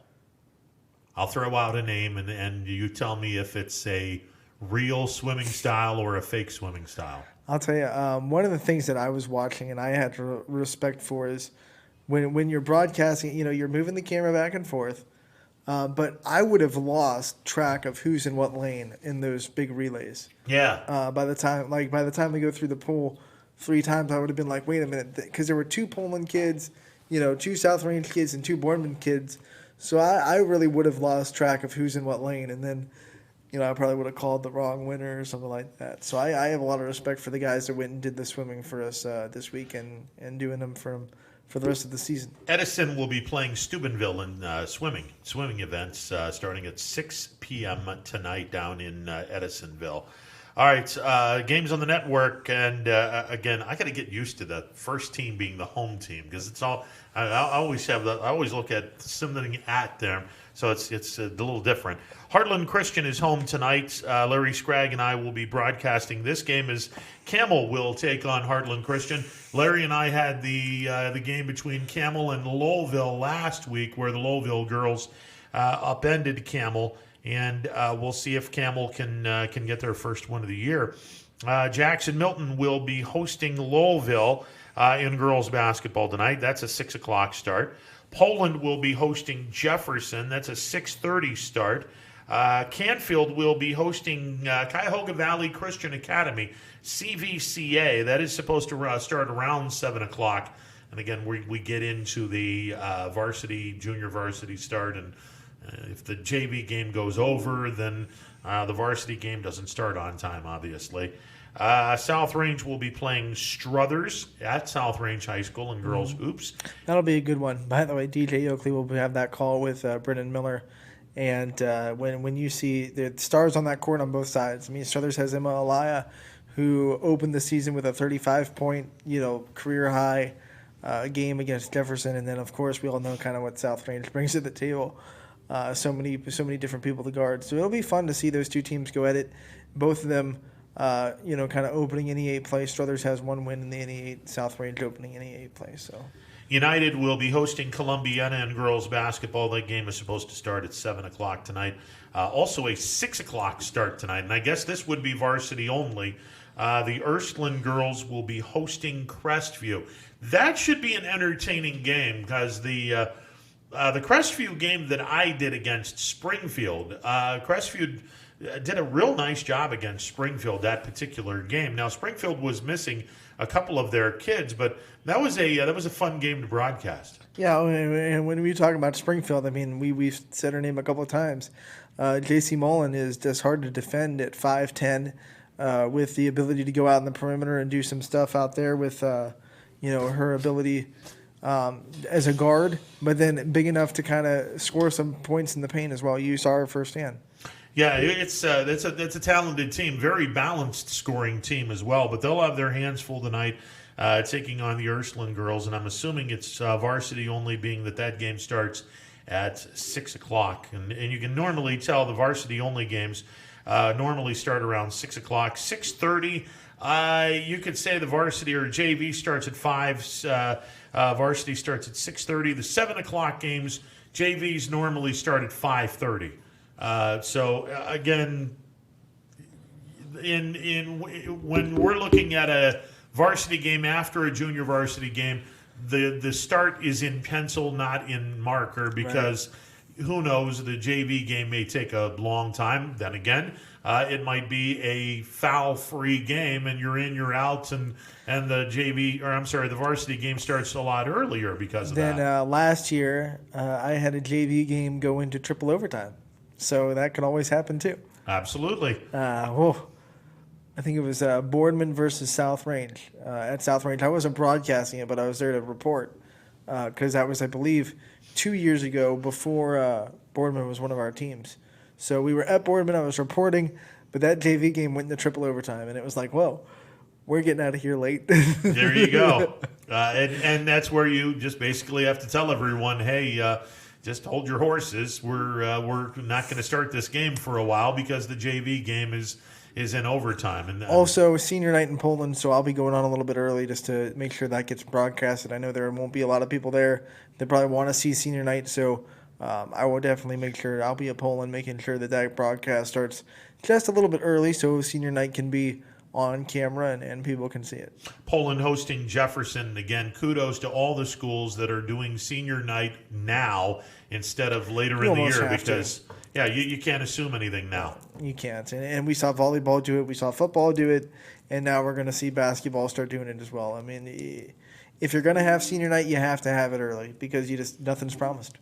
First game of the year, the Crestview girls and the Crestview boys, their first home game of the year. They had senior night, and I think that's probably the right thing to do. I know they probably won't have the homecoming dance, but will they still have the homecoming ceremonies at these schools? I don't know if they'll do that. I mean, it'll be interesting to see because that's one of the big things where you crown the king and queen at the game. The escort's got to be 6 feet away from the attendant. But you can do that. You're escorting this person, but it's a ways away. You're escorting them gingerly. Yeah, you're about 6 feet away. You're escorting them. But it's one of the things that might bring a sense of normalcy to the student body, being able to vote on homecoming king and queen and the class and all that. Yeah. Well, we'll see what happens. All right, 330-886-0813. We'll take a final timeout. Be back to wrap this bad boy up. It is a Monday edition of Running Point presented by Greenwood Chevrolet on Mahoning Avenue in Austin Town. Hi, this is Tommy Clem, owner of WRS Insurance Solutions, reminding you that it is open enrollment for Medicare. Now through December 7th, those who qualify can visit our local independent agency by calling us at 330-953-3722 or visiting us at wrsinsurancesolutions.com to learn more. Good luck to all the student athletes in the Valley. Attention all football fans. If you can't see your team play, come and dine with us and watch it live at Boardman, Canfield, or Cortland. Or staying at home, we'll deliver right to your door. That's Coca's Pizza. We serve it hot. 2020 will be a season like we've never seen before, but 21 Sports and YSN will be there for every key moment. The plays, the players, and the stories that will headline this season. Delivered by 21 Sports and YSN. Planning a project around your home or rental property? Trust the electrical service to the local experts with 62 years of serving the Mahoning Valley. Joe Dickey Electric is your local go-to source for responsive, reliable residential electrical work. From everyday maintenance and repairs to new installations, electrical upgrades, and safety inspections, no job is too big or too small. Call Joe Dickey Electric today, 800-549-3976, or visit DickeyElectric.com. That's DickeyElectric.com. Myers Family Insurance knows the importance of a great team. Our team continues to grow to help you with your Medicare and retirement needs. The annual election period is here, so it's all hands on deck to make sure your plan still meets your needs for 2020. Call us today. You may find yourself in some difficulty this winter. Don't get whacked by high heating bills. Call Michael at MP Vivo Heating and Air Conditioning. Michael is a trusted friend who will be able to help you with many things, like getting a 95% high-efficiency furnace this winter from Rude. Michael relies on Rude, so should you. Call MP Vivo Heating and Air Conditioning for a free estimate, 330-259-0486, and take care of your heating and air situation. I went to Greenwood Chevrolet because I was really interested in looking at the tracks. Because I wanted my dream truck. Because I've been going there for 20 years. I'm really happy that I went to Greenwood Chevrolet. Because they really went the extra mile for me. Now we're going the extra mile for you, only at Greenwood Chevrolet.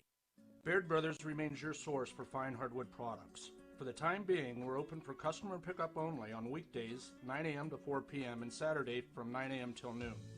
Place your order online at bairdbrothers.com. Baird Brothers, for the place you love. Quality, customer service, and integrity. Those are the 4 words that have driven our success since 1957 at Joe Dickey Electric. Joe Dickey Electric is one Mahoning Valley landmark business that stays current with the requirements of our customers. Family owned and managed, we are an electrical contractor and energy solutions provider. Every member of our team adds to his or her skill set through ongoing training. Residential, commercial, industrial, automotive, and more. We keep ahead of the needs of our customers with a fleet of more than 50 vehicles and 24/7 emergency service, so you're never left in the dark. The 4M Company, being an architect and construction manager for over 40 years, has had the opportunity to use many different electrical businesses for our projects. The depth, quality, and knowledge and attention to detail displayed by Dickey Electric makes them stand out above all the rest. For state-of-the-art expertise and a timeless commitment to our customers, contact Joe Dickey Electric. We are everything electrical.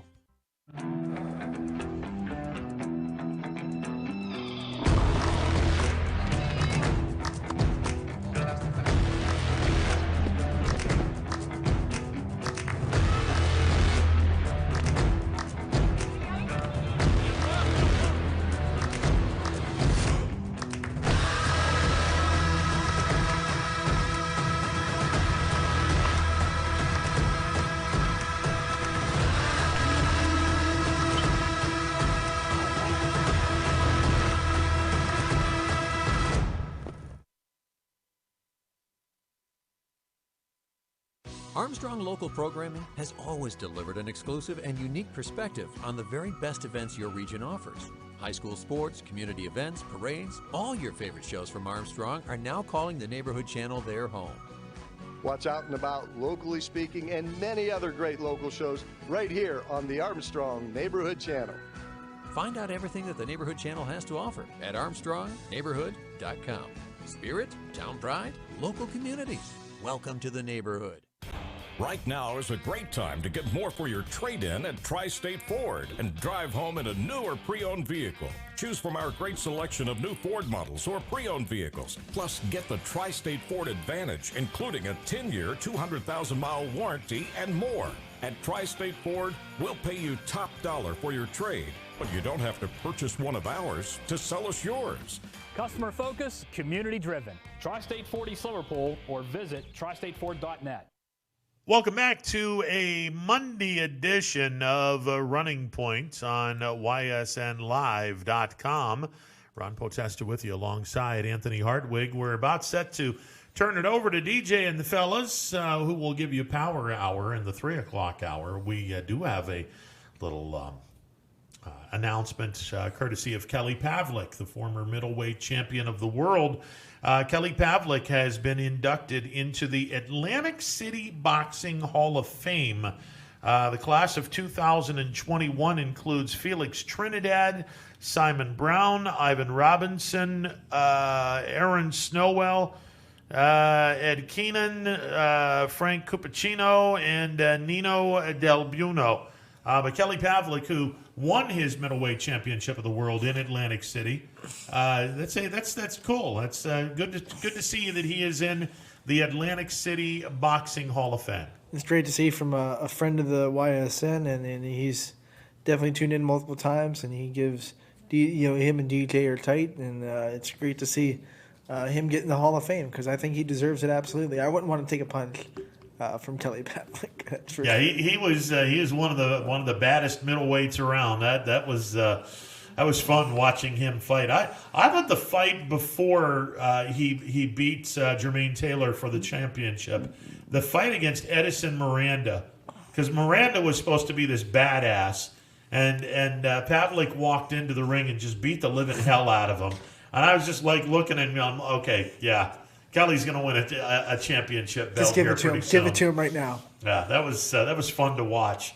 And then he got off the canvas against Jermaine Taylor and wound up plastering him and winning the middleweight championship. I like your boxing adjectives. Yeah, got off the canvas, plastered man. Wham with the right hand. You got plastered, man. Yeah, plastered. Pow right in the kisser. And I'm not talking about going to a bar and getting plastered. You can pull off some Jackie Gleason. Pow right in the kisser. Yeah. Pow right in the kisser. Well, when you kept saying that Poland beat Norton, I was in my Jackie Gleason mode going, Norton! I'm going to get you a bus driver's uniform. You can come in and be like, one of these days, Alice. Zing, zang to the moon. Straight to the moon. Straight to the moon. Speaking of, we're out of here. We'll go to the moon. There's your pop culture reference for the day. We got noon. Yeah, there you go. Good. We're good. All right, Power Hour is coming up next. I'll talk tomorrow. He's a lightweight. He's not here tomorrow. But he'll be back on Wednesday. And Thursday. Undoubtedly giving me grief if the Bills beat the Niners. Or if they don't. If they don't, he'll definitely give me grief. Yeah, no two ways about it. Pittsburgh playing Washington on Monday Night Football, Part 1. Part 2, the Bills and the Niners from Arizona. You can put it on mute and listen to ysnlive.com. There you go, because I'm going to be broadcasting the game between Heartland Christian and Camel from Heartland Christian High School, the former Columbiana High School. It's now the Purple Palace. Mm-hmm. So I'll probably have visions of Grape, Kool-Aid, or Barney walking into the Purple Palace. I'm not quite sure which one. What about that? What's that? The Purple People Eaters or something? Like, pick something a little bit more intimidating. That's true. We could do that as well. All right, so we're out of here. Power Hour is coming up next. Have a great rest of the afternoon. Talk tomorrow, noon to 3, Running Point on